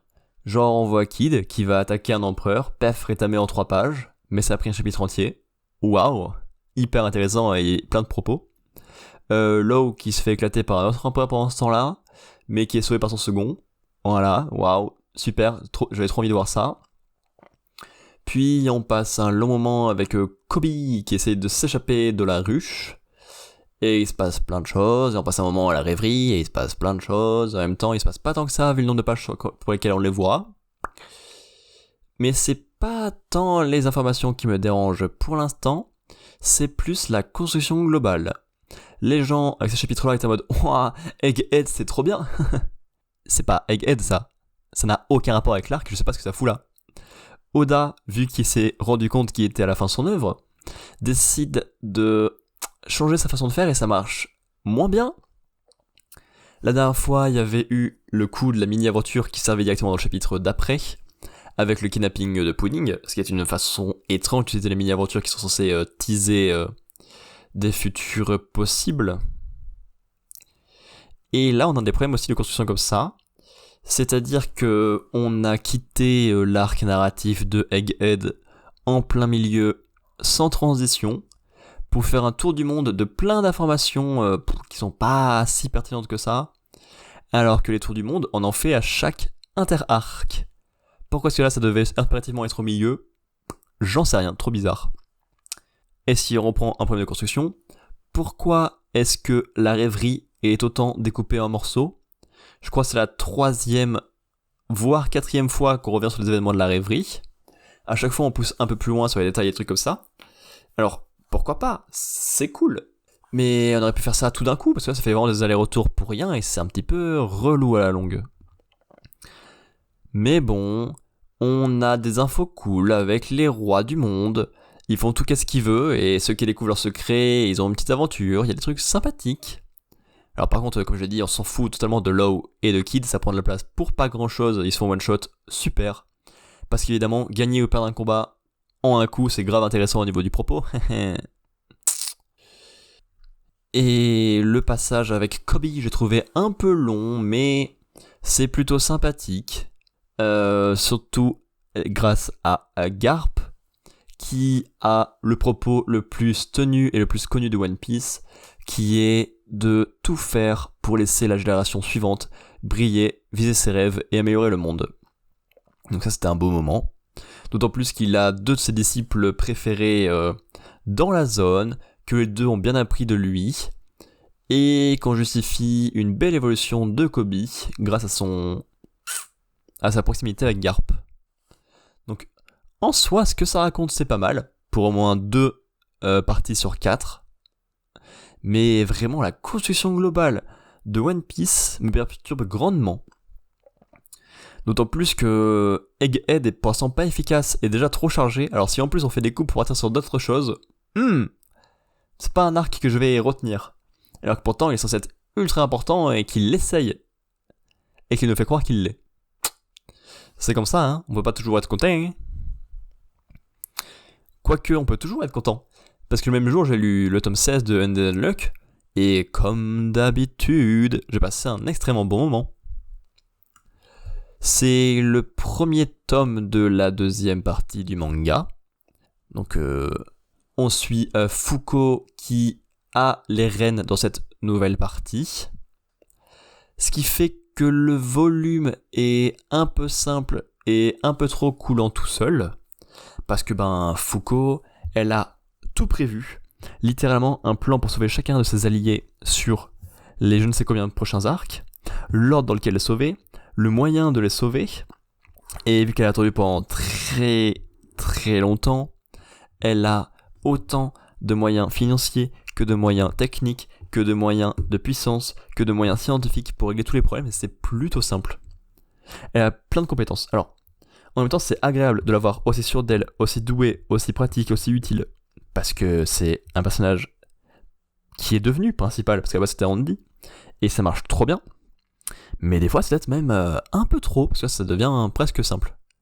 Après, c'est que le début de cette deuxième partie, à voir si elle croisera des difficultés plus tard, ce qui pourrait rendre les difficultés du coup encore plus mémorables si jusque-là tout s'enchaîne assez facilement. Je suis bien content du choix des premiers personnages qu'elle souhaite sauver et récupérer. Évidemment, il y a le plus grand scientifique de tous les temps, parce qu'il est utile. Et même pas en tant qu'annulateur ou quoi que ce soit, hein, juste on a besoin de son cerveau, quoi, c'est trop pratique. Et derrière, on sauve évidemment les deux qui meurent au tout début de l'œuvre. Parce que il faut bien les mettre en avant à un moment ou un autre. Et puis même c'est très agréable de voir le plan global qui vise à créer le bonheur dans toute l'équipe. Parce que c'est que avec l'équipe entière qui sera chargée à fond de bonheur que Dieu sera possible à affronter. La force des hommes, c'est être ensemble, et c'est viser le bonheur ensemble. Donc c'est parfait pour aller affronter Dieu derrière, tu vois. Donc ça marche très bien comme fonctionnement global. Et je le prends avec plaisir. On a également un très beau passage avec les Gina. Parce que c'est touchant de voir une génération de Gina parler à l'autre et l'aider un peu à se débloquer. C'est un très beau moyen et de rendre honneur à un ancien personnage trop vite disparu et d'en créer un nouveau qui prendrait une bonne partie de ce qui est bon dans l'ancien. Et puis Gina, elle est cool, elle est mimi, elle veut faire de son mieux, elle devient bien amie avec Foucault de manière efficace. C'est très cool à voir. Peut-être que, comme je l'ai déjà dit, ce volume-là était un peu trop simple pour être mémorable, mais j'ai passé un très bon moment et il y a une très belle construction globale. Hâte d'en voir plus de cet arc. De fou. Le 14, j'ai lu le tome 19 de Blue Lock. Et c'était bien aussi. Bravo pour le Bing. Nous sommes face au premier match de ce nouvel arc. Je sais même plus si on le voit... Ouais, si. On voit le match en entier. J'avais pas tilté qu'il serait si rapide parce que je sais que l'arc est toujours en cours. Parce qu'il est censé nous présenter 5 matchs, je crois. Et qui sont de plus en plus longs. Voilà, comme je l'ai écrit, le match est rapide de fou en fait. On découvre dans l'équipe d'en face le nouveau Bashira. Et je trouve ça particulier d'avoir un nouveau Bashira aussi vite. Mais en même temps, c'est le seul match où on le verra de tout l'arc. Donc pas le choix que montrer son évolution ici. Évolution qui est plutôt sympathique, mais que j'ai déjà oublié bien évidemment. Sans doute pour ça que j'ai dit que c'était trop rapide. Voir les pros en action, c'est cool. Parce que dans ces matchs-là, il y a un système qui permet de faire jouer l'entraîneur de ton équipe. Donc un véritable joueur pro pendant 3 minutes, je crois. C'est cool de les voir sur le terrain, c'est cool de voir à quel point ils sont beaucoup plus forts que les autres, de voir à quel point ils peuvent motiver les joueurs autour et les faire monter vers le haut, et de voir que chacun a sa façon de voir les choses et ses spécificités, ça marche très bien. Et dans l'équipe d'Izagi, on a Kaiser qui nous est présenté comme surpuissant, et qui, oh quelle surprise, est le modèle parfait pour Izagi. C'est tout ce que Izagi rêverait d'être, encore plus c'est son objectif suivant, à chaque fois il mange les personnes une par une pour essayer de récupérer ce qui est bon à eux, ce qui lui ressemble, paf. Il a récupéré la vision de Nico, il a récupéré un peu l'instinct de Nagi, il a récupéré le talent dans toutes les catégories pour de Hitoshi. Et là, ce prochain repas, c'est Kaiser, mais il va falloir 5 matchs pour le faire, je suppose. Et à la fin, on a un final semi-victorieux qui est donc un sentiment assez étrange et assez original dans la série, puisqu'il offre le dernier but à Kunigami, ce qui fait que Izagi n'a fait aucun but, mais a une passe décisive, ce qui est donc quand même un peu remarquable déjà, sauf que c'est pas le but de Blue Lock de pas marquer de but. Donc c'est une tentative de faire basculer la politique globale de l'équipe en la tournant autour de Kunigami et lui, plutôt qu'autour de Kaiser. C'était rapide de fou, mais j'ai envie de dire que c'est un peu tant mieux vu les suivants qui vont s'étaler bien plus que ça. Et j'ai un peu hâte de voir l'équipe d'Izagi se construire malgré la politique plutôt compliquée et hostile qu'il a autour. Parce que là, pour le coup, c'est pas un véritable travail d'équipe. Ça veut dire qu'il y a 2 équipes au sein de la même équipe. Et c'est la première fois qu'on voit ça, une équipe aussi hostile au développement de Izagi. Donc ça peut être un peu intéressant de voir comment il s'en sort, comment il évolue et qu'est-ce qui va se passer par la suite. Je prends. Ensuite, toujours le 14, j'ai lu le tome 19 de The Heroic Legend of Arslan. Le premier qui sort depuis que nous sommes enfin à jour. Et déjà tout oublié. En effet, j'avais écrit ça quand j'avais écrit ma mini-critique à peine dans les quelques jours qui ont suivi. Et là, ça fait 1 mois et 10 jours que j'ai lu le tome. Autant dire que je me souviens plus du tout de rien. Parce que autant je passe plutôt des moments ok avec Arslan. Genre c'est pas mauvais, y a pas de mauvaises idées, y a même des bonnes idées, c'est sympathique. Mais y a aucun moment vraiment mémorable, ou des personnages que je suis vraiment à fond. Ce qui fait que je suis un petit peu perdu et que j'ai pas une mémoire très précise de ce qui s'est passé. Donc pour écrire la mini-critique à peine quelques jours après, j'avais été obligé de reprendre le volume en main et de le feuilleter pour savoir ce qui s'était passé. Ce qui n'est pas non plus bon signe sur le fait que ce soit hyper mémorable. On a Ilmes, donc le fameux grand méchant masqué qui est là depuis le début, qui reprend la capitale. Il joue sur la légitimité royale et sur le mental de la libération, parce que c'était une course tripartite pour essayer de libérer la capitale, parce que la personne qui y arrivait aurait un gros avantage. L'avantage vient pour lui. On a un passage un peu cool avec un conseiller un peu étrange à la capitale. Je sais plus pourquoi est-ce qu'il est étrange et je sais plus pourquoi est-ce que c'est cool. Donc c'est pas hyper précis ni hyper pratique. Mais je me souviens que ça va apporter un petit peu l'intérêt à cette partie avec Ilmes, qui sinon récupère le pouvoir plutôt tranquillement et a un peu peur que le peuple se retourne contre lui s'il voit qu'il agit un peu mal, et comme un sauveur plutôt moyen au final. Mais c'est à peu près tout ce que j'ai. Derrière, on retrouve notre troupe principale qui récupère Zaravant et Jimsa, qui sont 2 personnages qui avaient été mis de côté précédemment grâce à des actions plutôt cool, et qui étaient un peu solitaires depuis. Donc ça fait plaisir de les revoir et de les voir intégrer officiellement le groupe. Et derrière, on a une bataille qui ne m'intéresse pas vraiment contre les Lusitaniens qui sont en fuite, dans laquelle se rajoutent les extrémistes religieux à la toute fin. Et je suis pas spécialement intéressé par cette bataille, donc elle me parle pas beaucoup, et voilà. C'est ce qui me perd un peu aussi. On a finalement des batailles assez souvent, et qui ont rarement de fond très intéressant au global, si ce n'est quelques intrigues de personnages par-ci par-là, bien évidemment. Mais là, il n'y en a pas l'air d'y en avoir spécialement. Les religieux, ça faisait très longtemps qu'on les avait pas vus. Et les Lusitaniens, bon, ils fuient. Mais je pense que ce soit le plus intéressant, les Lusitaniens, quand on a déjà une guerre tripartite pour le royaume au sein du royaume. Bref, pas simple. Heureusement, j'ai fini ma journée du 14 sur le très bon volume 19 de My Home Hero. C'est le 2e de cette 3e et normalement dernière partie de l'œuvre. Donc on suit presque un peu plus Reika que son père. Et c'est agréable à voir, parce qu'elle se questionne beaucoup sur son père, sur qui il est vraiment, qu'est-ce qu'il a fait de fou pour être autant mêlé avec des histoires de mafieux ou de villages sectaires. Pourquoi est-ce qu'il a fait tout ça ? C'est très cool de la voir en apprendre plus. Et en plus, ça va questionner son sens de la justice, qui est censé être plutôt aigu vu qu'elle est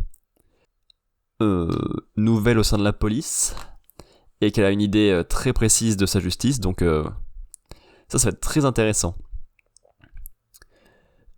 Et pour l'instant, Elle a pas de gros questionnements sur son père, juste elle le comprend de mieux en mieux et c'est quand même plus appréciable, en se rapprochant de Kiyoshi, trop content de le revoir, des mafieux et du village, parce qu'elle visite un peu tout, ça m'aide de bien remettre en place les situations, les évolutions qu'il y a eu pendant l'ellipse sur ces deux camps, et c'est très cool à voir. Et justement en parlant de ça, on passe donc au village, qui se reconstruit avec des difficultés conséquentes, donc vraiment nombreuses et bien présentes. Et ça aide pas le fait d'avoir un peu de dissensions d'idées et des plans différents au sein du village, en fonction de certaines générations qui sont plus impactées que d'autres. Par exemple, on nous prévient que deux jeunes peuvent être un petit peu dangereux, parce qu'ils ont perdu énormément de choses dans l'attaque du village de l'arc précédent. Et donc, ils semblent un peu remonter. Et pendant ce temps-là, on a le père qui suit la piste de Kubo tout seul, parce qu'il veut mettre personne en danger et qu'il est plutôt sûr de lui. Mais ça semble mettre un peu dans la merde, un peu dans une situation compliquée, parce que il est un peu vieux et un peu moins haut niveau.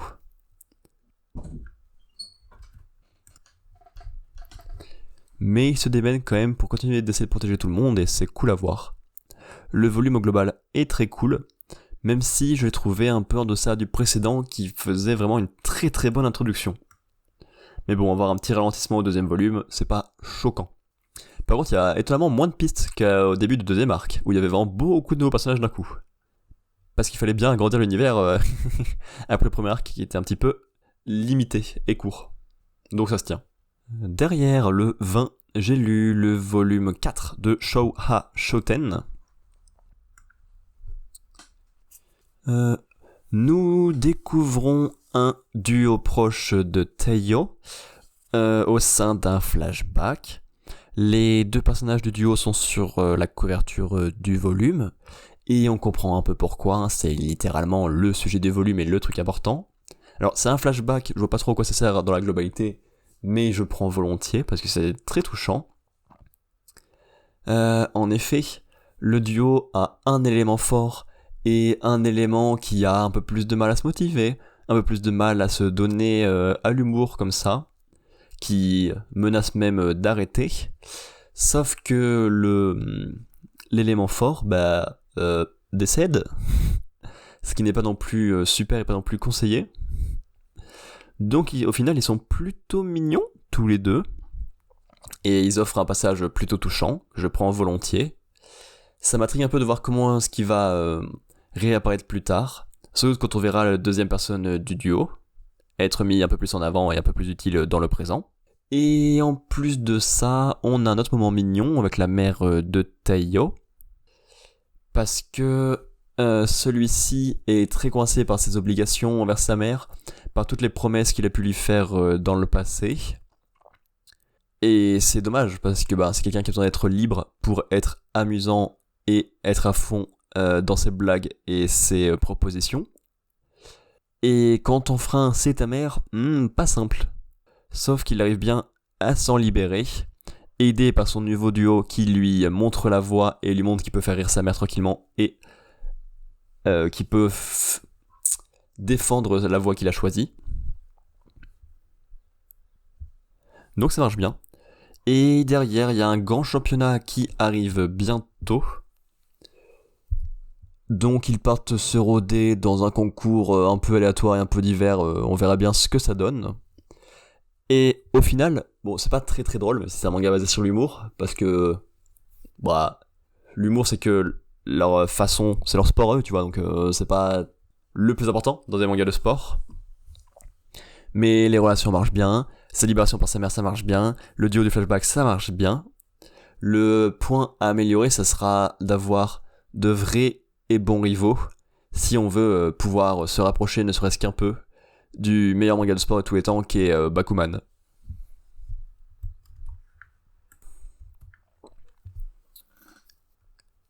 Toujours le 20, j'ai lu le volume 16 de Yawara, et je l'ai trouvé plutôt bon. C'est assez étonnant pour Yawara, on va pas se cacher, mais bon.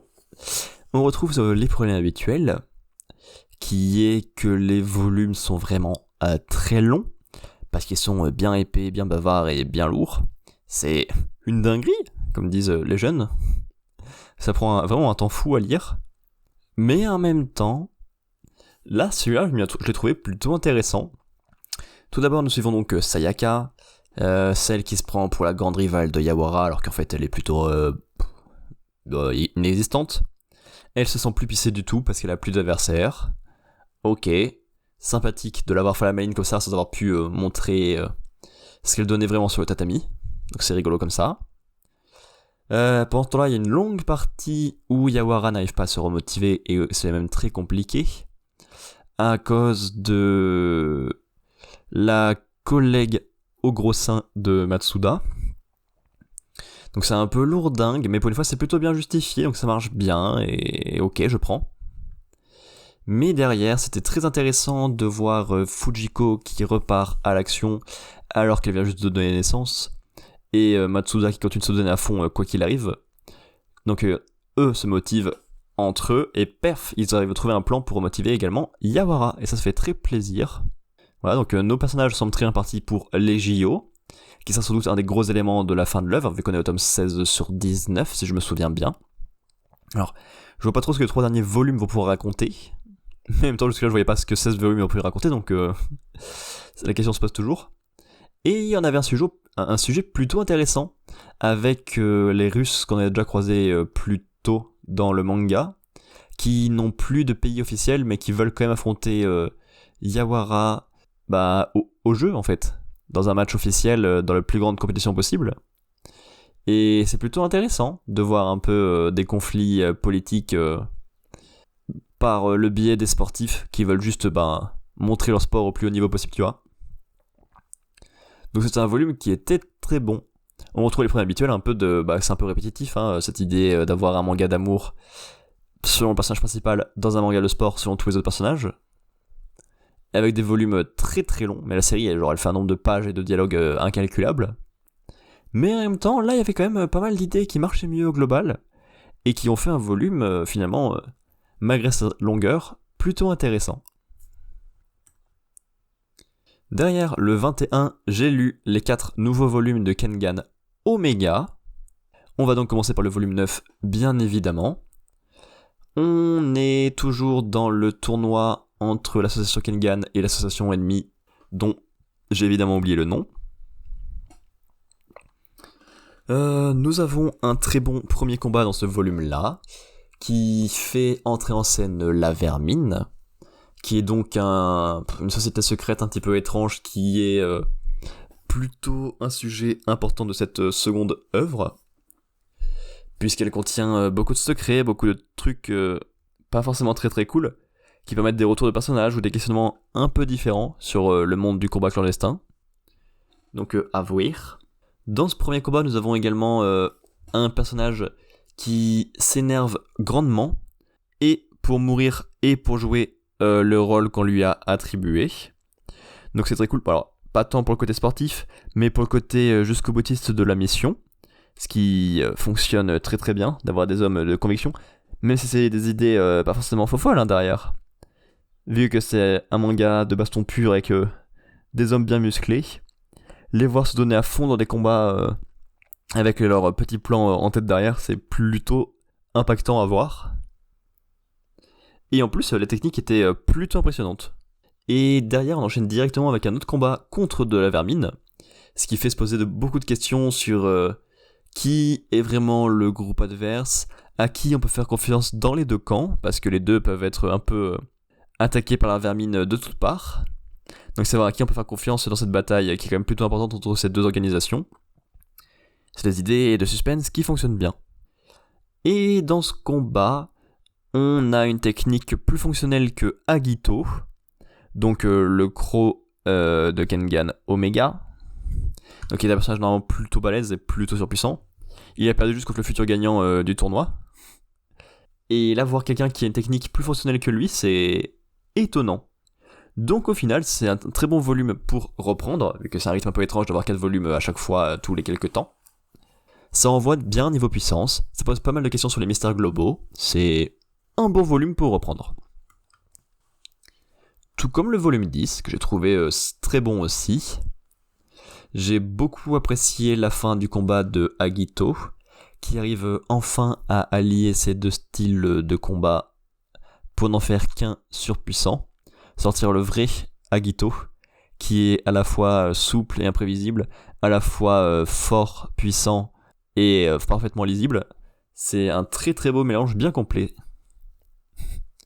Derrière, on a le combat, entre guillemets, de Ryan, qui me fait beaucoup rire, parce que ça part pendant longtemps, avec la présentation des deux personnages, la présentation de leur histoire, de leur clan, la présentation de leur petite rivalité et tout. Et derrière, le combat est extrêmement violent et extrêmement éclair, parce que Ryan, il en a rien à foutre de ce combat. Son objectif, il est bien différent, et c'est très drôle de le voir foncer vers son objectif, après avoir éclaté le combat en 1 seconde et demie. C'est très drôle. Puis c'est un bon moyen de montrer sa puissance tout en faisant perdre l'association Kengan. Ça marche bien dans la construction globale de ce petit tournoi. Et derrière, on suit un personnage trop bizarre. Déjà, physiquement, il ressemble au fou de la série précédente. Donc ce serait un clone de lui version gentille apparemment, niveau visuel. Et on a un flashback de lui où il a eu une petite vie normale, une petite vie gentille, une petite vie amateur de sport de combat mais sans plus. Et en fait c'est un super judoka, pas tant par sa technique, mais par le fait que c'est un putain de zombie. Il se prend de ses grandes mandales dans la gueule, il se fait éclater par terre et tout, et il se relève avec un grand sourire. Ce qui fait moins sportif, car moins réel bien évidemment, mais qui complète un peu la liste des combats et des profils qu'on peut voir dans ses œuvres. Et ça marche bien. Ensuite, il y a eu le volume 11, que j'ai trouvé un poil plus moyen. Comme je l'ai écrit dans une critique, je l'ai trouvé un peu plus long en soi. Alors, ça peut être dû au fait d'enchaîner les volumes. Peut-être que 4 volumes de gros mecs qui se tabassent la gueule, ça peut faire un peu long d'affilée. Et vu que mes notes et avis n'ont fait que baisser au long des 4 volumes, ça peut être le cas. Mais ça peut aussi être des combats qui m'ont moins parlé, que ce soit par les techniques montrées, par les thèmes abordés ou les personnages en présence. Donc je sais pas trop. Parce qu'au final, la fin du combat des judokas était plutôt ok, avec le zombie. Pas de grande surprise, mais plutôt sympathique, donc pas de soucis. Et derrière, on a un combat juste avec 2 fous, qui me parlent un peu moins. Il y en a un qu'on connaît, on prend volontiers son combat, pourquoi pas. Et l'autre en face, il est plutôt intéressant à découvrir, pas de soucis. Parce qu'il a fait la guerre, avec une personne qu'il adulait vraiment. Sauf que ce gros malade l'a tué, pour je ne sais plus quelle raison, mais je me souviens juste qu'elle était vraiment pourri au possible. Et au final, il s'en voulait tellement de l'avoir tué et d'avoir fait disparaître sa légende qu'il la continue en prenant sa place. Donc l'histoire est très cool, mais le combat derrière, pas trop. Et derrière, on a un combat avec juste 2 inconnus. Et donc, c'est un peu osef en vrai. Parce que c'est des personnages qu'on ne nous présente pas trop, qui ont pas trop d'affinité entre eux ou avec nous. Juste les voir se casser la gueule, c'est vite moins intéressant, on va pas se cacher. Donc je comprends mieux pourquoi j'ai trouvé ce tome moyen. Pas voilà, ça ne veut rien dire. Trop voilà le tome. Et enfin évidemment le volume 12, que j'ai trouvé encore moins bon. Et pas fou du tout au total. Hein. Parce que d'abord on a la conclusion de ce combat moyen. On a une vengeance ratée dans ce combat-là, et donc c'est un petit peu dommage. Et de toute façon, celui qui voulait se venger apprend que en fait il faut pas se venger. Donc c'est un peu limite, hein, comme propos.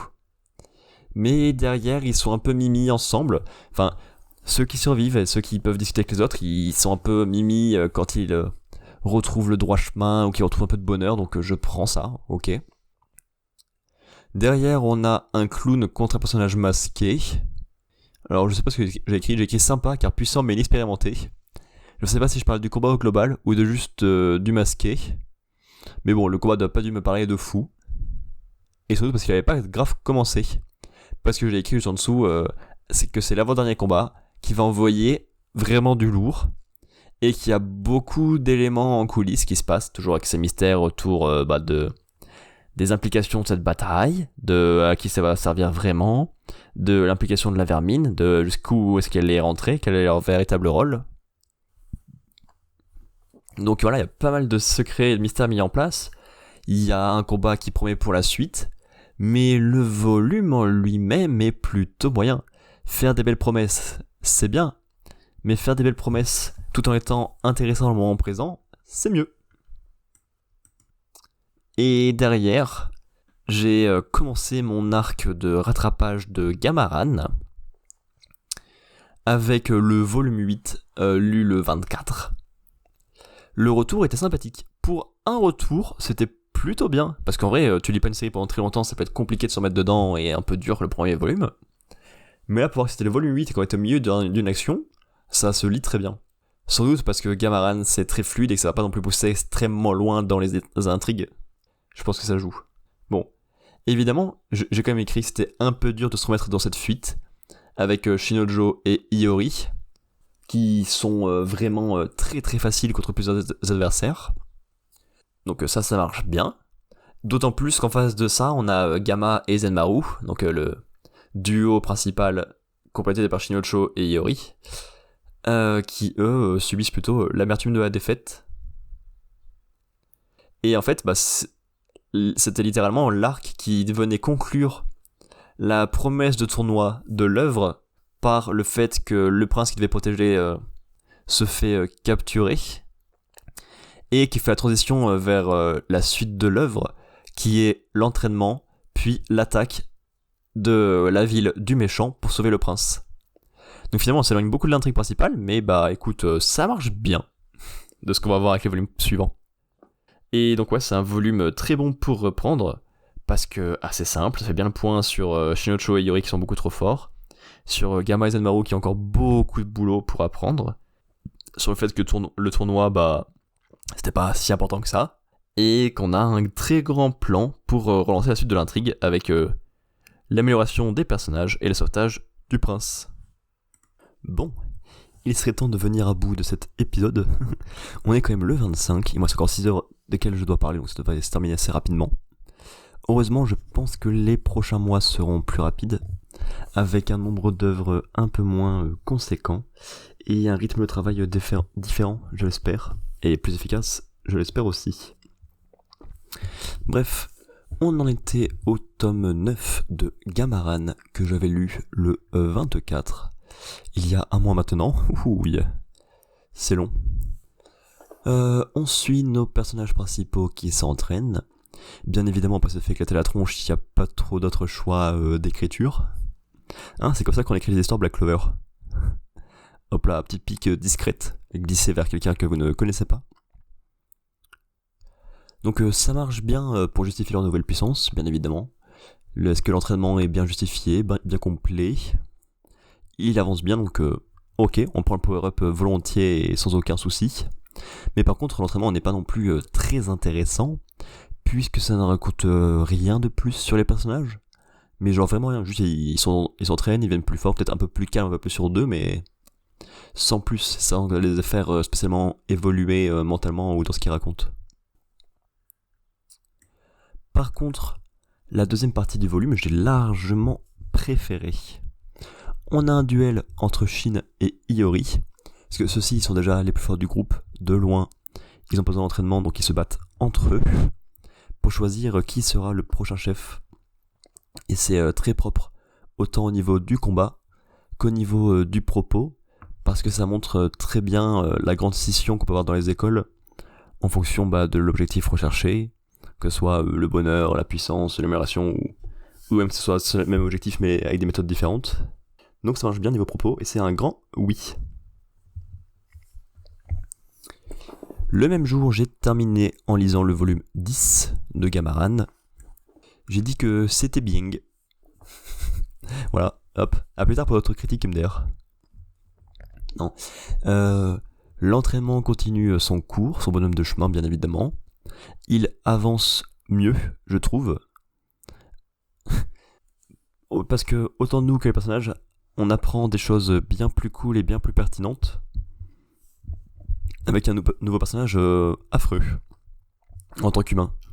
Il est vraiment asocial au possible, et même avec le peu de rencontres qu'il a, il n'est pas foufou niveau respect des femmes ou respect de ses élèves. Mais en même temps, c'est tellement un bon prof que bon, bah, écoute, pas le choix que de faire avec. Mais c'est juste qu'il a passé toute sa vie à être seul et tout, donc il a pas l'habitude.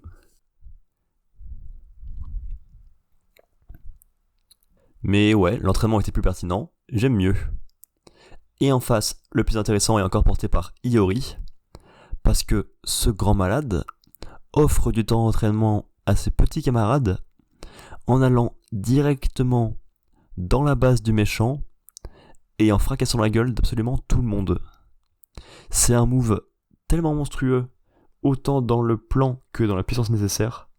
C'est trop cool à voir un tel déferlement de puissance justifié et malin. Donc grâce à ça, j'ai un peu hâte de voir l'évolution et la guerre après ces 1 an d'entraînement, voir comment tout le monde sera devenu plus fort et à quoi ça peut ressembler dans 1 an. Donc très bon volume pour terminer officiellement en grande pompe cette première partie avant Ellipse. Et justement, le 25 j'ai eu le volume 11 de Gamaran. Encore une fois c'est très propre, ça se lit très bien, c'est hyper fluide, mais en même temps sans fioriture quoi.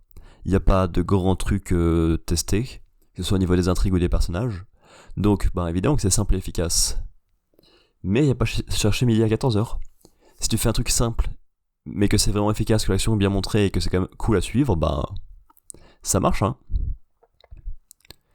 On a les résultats de l'entraînement, qui sont plutôt très cool. Les personnages ont gagné en charisme, ils ont gagné en confiance en eux, ils ont évidemment gagné en puissance. Et le tout combiné, ça marche très très bien. Ils sont très stylés, très puissants, j'ai un peu hâte de les voir face à de vrais adversaires. Et directement après, tout n'est pas tout rose, parce que le méchant vient les voir en direct dans leur camp d'entraînement, pour leur montrer qu'ils sont encore très très loin du niveau nécessaire. Malheureusement, ils ont plus de temps devant eux, donc ils vont devoir apprendre à la dure sur le terrain, ce qui est un peu la meilleure façon d'apprendre en fait. Voilà. Et justement, là ils partent pour 1 mois entier d'attaque contre la base du méchant, ce qui me paraît être un timing plutôt conséquent, mais en même temps à 4, 5 si on compte l'entraîneur, contre tout un village, ça peut être compliqué effectivement. Mais on aura un entraînement accéléré en conditions réelles. Voilà. Donc c'est une très bonne construction globale, je trouve. Mais pour l'instant, ils ont juste des drogués en face qui sont pas super intéressants au niveau propos. Parce que oui, il va être plus puissant. Sauf que pour ça, il se drogue. Et ça fait pas des beaux combats. D'autant plus dans un manga de samouraï ou de combat à l'épée. C'est moins parlant d'avoir des gens juste qui se droguent comme pas possible pour espérer avoir un niveau correct. Alors qu'ils en sont loin. Ensuite, j'ai lu le volume 12 de Gamaran, le 25 également. Et c'était le pire volume de cette reprise de très très loin. Oh oui. Je l'ai trouvé vraiment inintéressant au possible. Aucun doute là-dessus. Parce que c'est la suite du combat contre les drogués, que ça prend le volume entier, alors que ça raconte pas grand-chose, hein.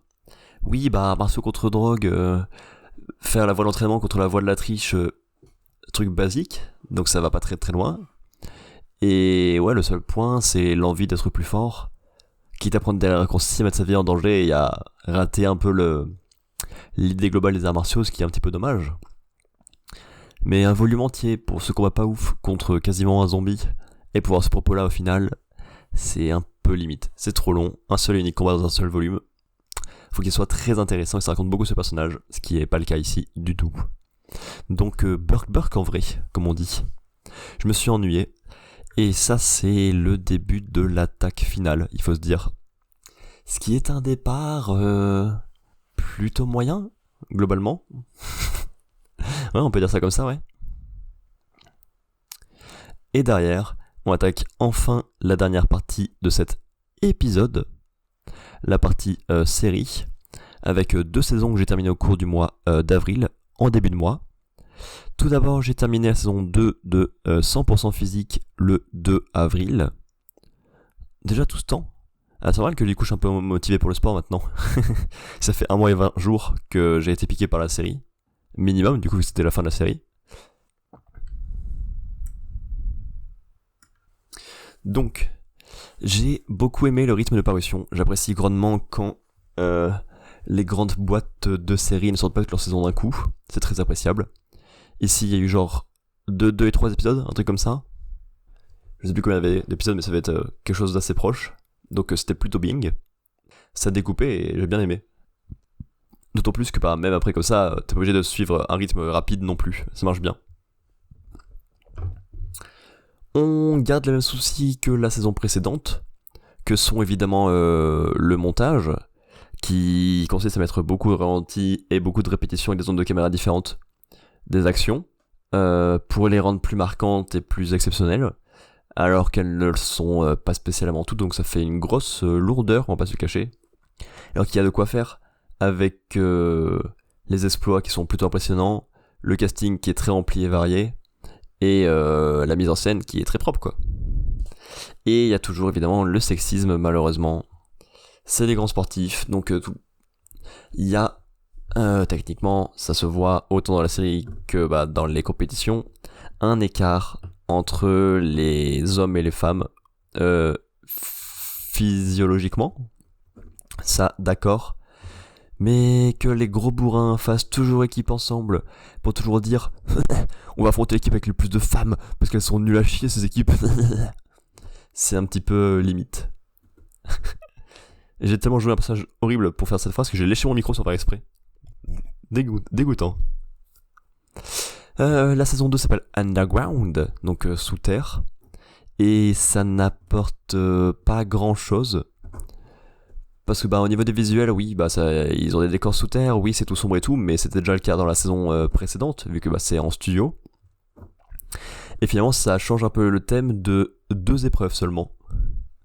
L'épreuve des squats pour passer du top 4 au top 3, qui se fait avec un convoyeur de charbon et une grosse presse. Et l'étape où il y a 3 équipes de 5 qui s'affrontent 2 fois, avec la pire équipe des 3 qui se fait éliminer. Où là, on a des chevaux de mine à aligner, à remplir, à déplacer et à vider. Sinon, tout le reste, ça n'apporte rien du tout ce sous-terre. Donc c'est dommage d'avoir fait autant la promotion dessus. Par contre, le casting est très cool. J'ai été assez vite impliqué dans la survie de beaucoup des candidats. Parce qu'il y a beaucoup de très belles têtes qui se vendent très bien et qui font des belles choses, que ce soit sportivement ou par le dialogue. Donc ça marche bien. Les jeux aussi sont très cool. Ça, les idées d'épreuves sont parfaites pour montrer des corps se donner à fond et évoluer de fou. Et pour créer du suspense. Même si la différence des profils demandés tout au long de la série est assez limitée. C'est beaucoup de force brute, que ce soit avec des trucs à porter et déplacer, que ce soit avec des trucs très lourds à tirer, que ce soit avec littéralement un combat de lutte pour tenir un poteau. C'est très dans un seul type de physique, et c'est un petit peu dommage. J'ai l'impression que les corps étaient vachement variés en finale là que l'année dernière, où on avait genre un escalateur, un grimpeur tout mince, un lutteur tout gros, et après des profils plus variés au centre, tu vois. Là, c'est vraiment 3 fois à peu près la même chose. Ça m'a vraiment donné beaucoup envie de sport pendant les 3 semaines que j'ai regardé et même depuis. Donc ça, c'est que ça marche de fou. L'esprit sportif est très cool. L'esprit compétitif est très cool et très présent. Mais en même temps, c'est très fair play. Il y a eu beaucoup de moments où les gens se battaient jusqu'au bout pour essayer d'arriver au bout de leur mission, alors que c'était très impossible pour eux parce qu'ils avaient pas tout le physique pour. Et les gens soit les soutenaient de fou, soit étaient impressionnés par leur effort, soit venaient les aider carrément. Donc ça marche très bien au global. La fin se devinait. Alors pas tant la phase finale, mais plus l'étape pour arriver à la phase finale, qui est un petit peu dommageable. Parce que, de faire comme l'année dernière, les équipes de 5 qui se séparent pour qu'on ait un membre de chaque équipe contre un membre des équipes adverses, histoire de varier un peu les profils, c'était un match au sein de l'équipe. Donc le favori de l'équipe, qui était chef d'équipe, avait quand même de grandes chances d'aller plus loin. Mais ça marche bien. Et ça m'a fait beaucoup rire l'équipe Avengers qui est abusée. Parce que t'en as eu une belle pelletée qui ont été éliminés pour des matchs en équipe. Et évidemment, ça marche comme ça. Et derrière, il y a une épreuve de rattrapage. Seul le plus fort survit. Donc déjà un mec balèze. Et lui a choisi 4 personnes balèzes pour l'accompagner. Et cette équipe, elle était monstrueuse. C'est abusé d'avoir raté un travail en équipe et de revenir autant avantagé dans le tournoi. Voilà. Donc j'ai passé un très bon moment au global. C'est juste dommage les duels avec les ballons. Parce que c'est extrêmement long. Ça fait largement redite avec l'année précédente. Et c'est un petit peu dommage. Mais j'ai adoré mon visionnage. Et enfin, dernière œuvre du jour. Le 9 avril, j'ai terminé la saison 11 de A Noob, la web-série sur le MMORPG qui a commencé il y a bien longtemps sur YouTube. Et je suis plutôt mitigé. Très cool comme boulot, ça fait plaisir de voir une équipe d'amis autant soudée qui mettent enfin fin à un projet qui dure depuis belle lurette et qu'ils ont poussé très très loin sur YouTube. Mais j'ai un peu envie de dire qu'il était temps. J'ai trouvé l'arc actuel en fait plutôt moyen en global. J'aime pas les personnages que ça met en présence et que ça fait sortir. Donc les 3 dernières saisons, là, 9, 10, 11. Il y en a aucun qui me parle vraiment. L'idée d'avoir des acteurs américains, évidemment c'est trop cool c'est trop cool pour eux comme rêve, voilà. C'est trop cool pour eux de jouer avec des vrais acteurs américains. Mais derrière à regarder, c'est étrange. D'autant plus qu'il leur demande un peu de surjouer pour que ça colle un peu avec l'univers noob et c'est étrange.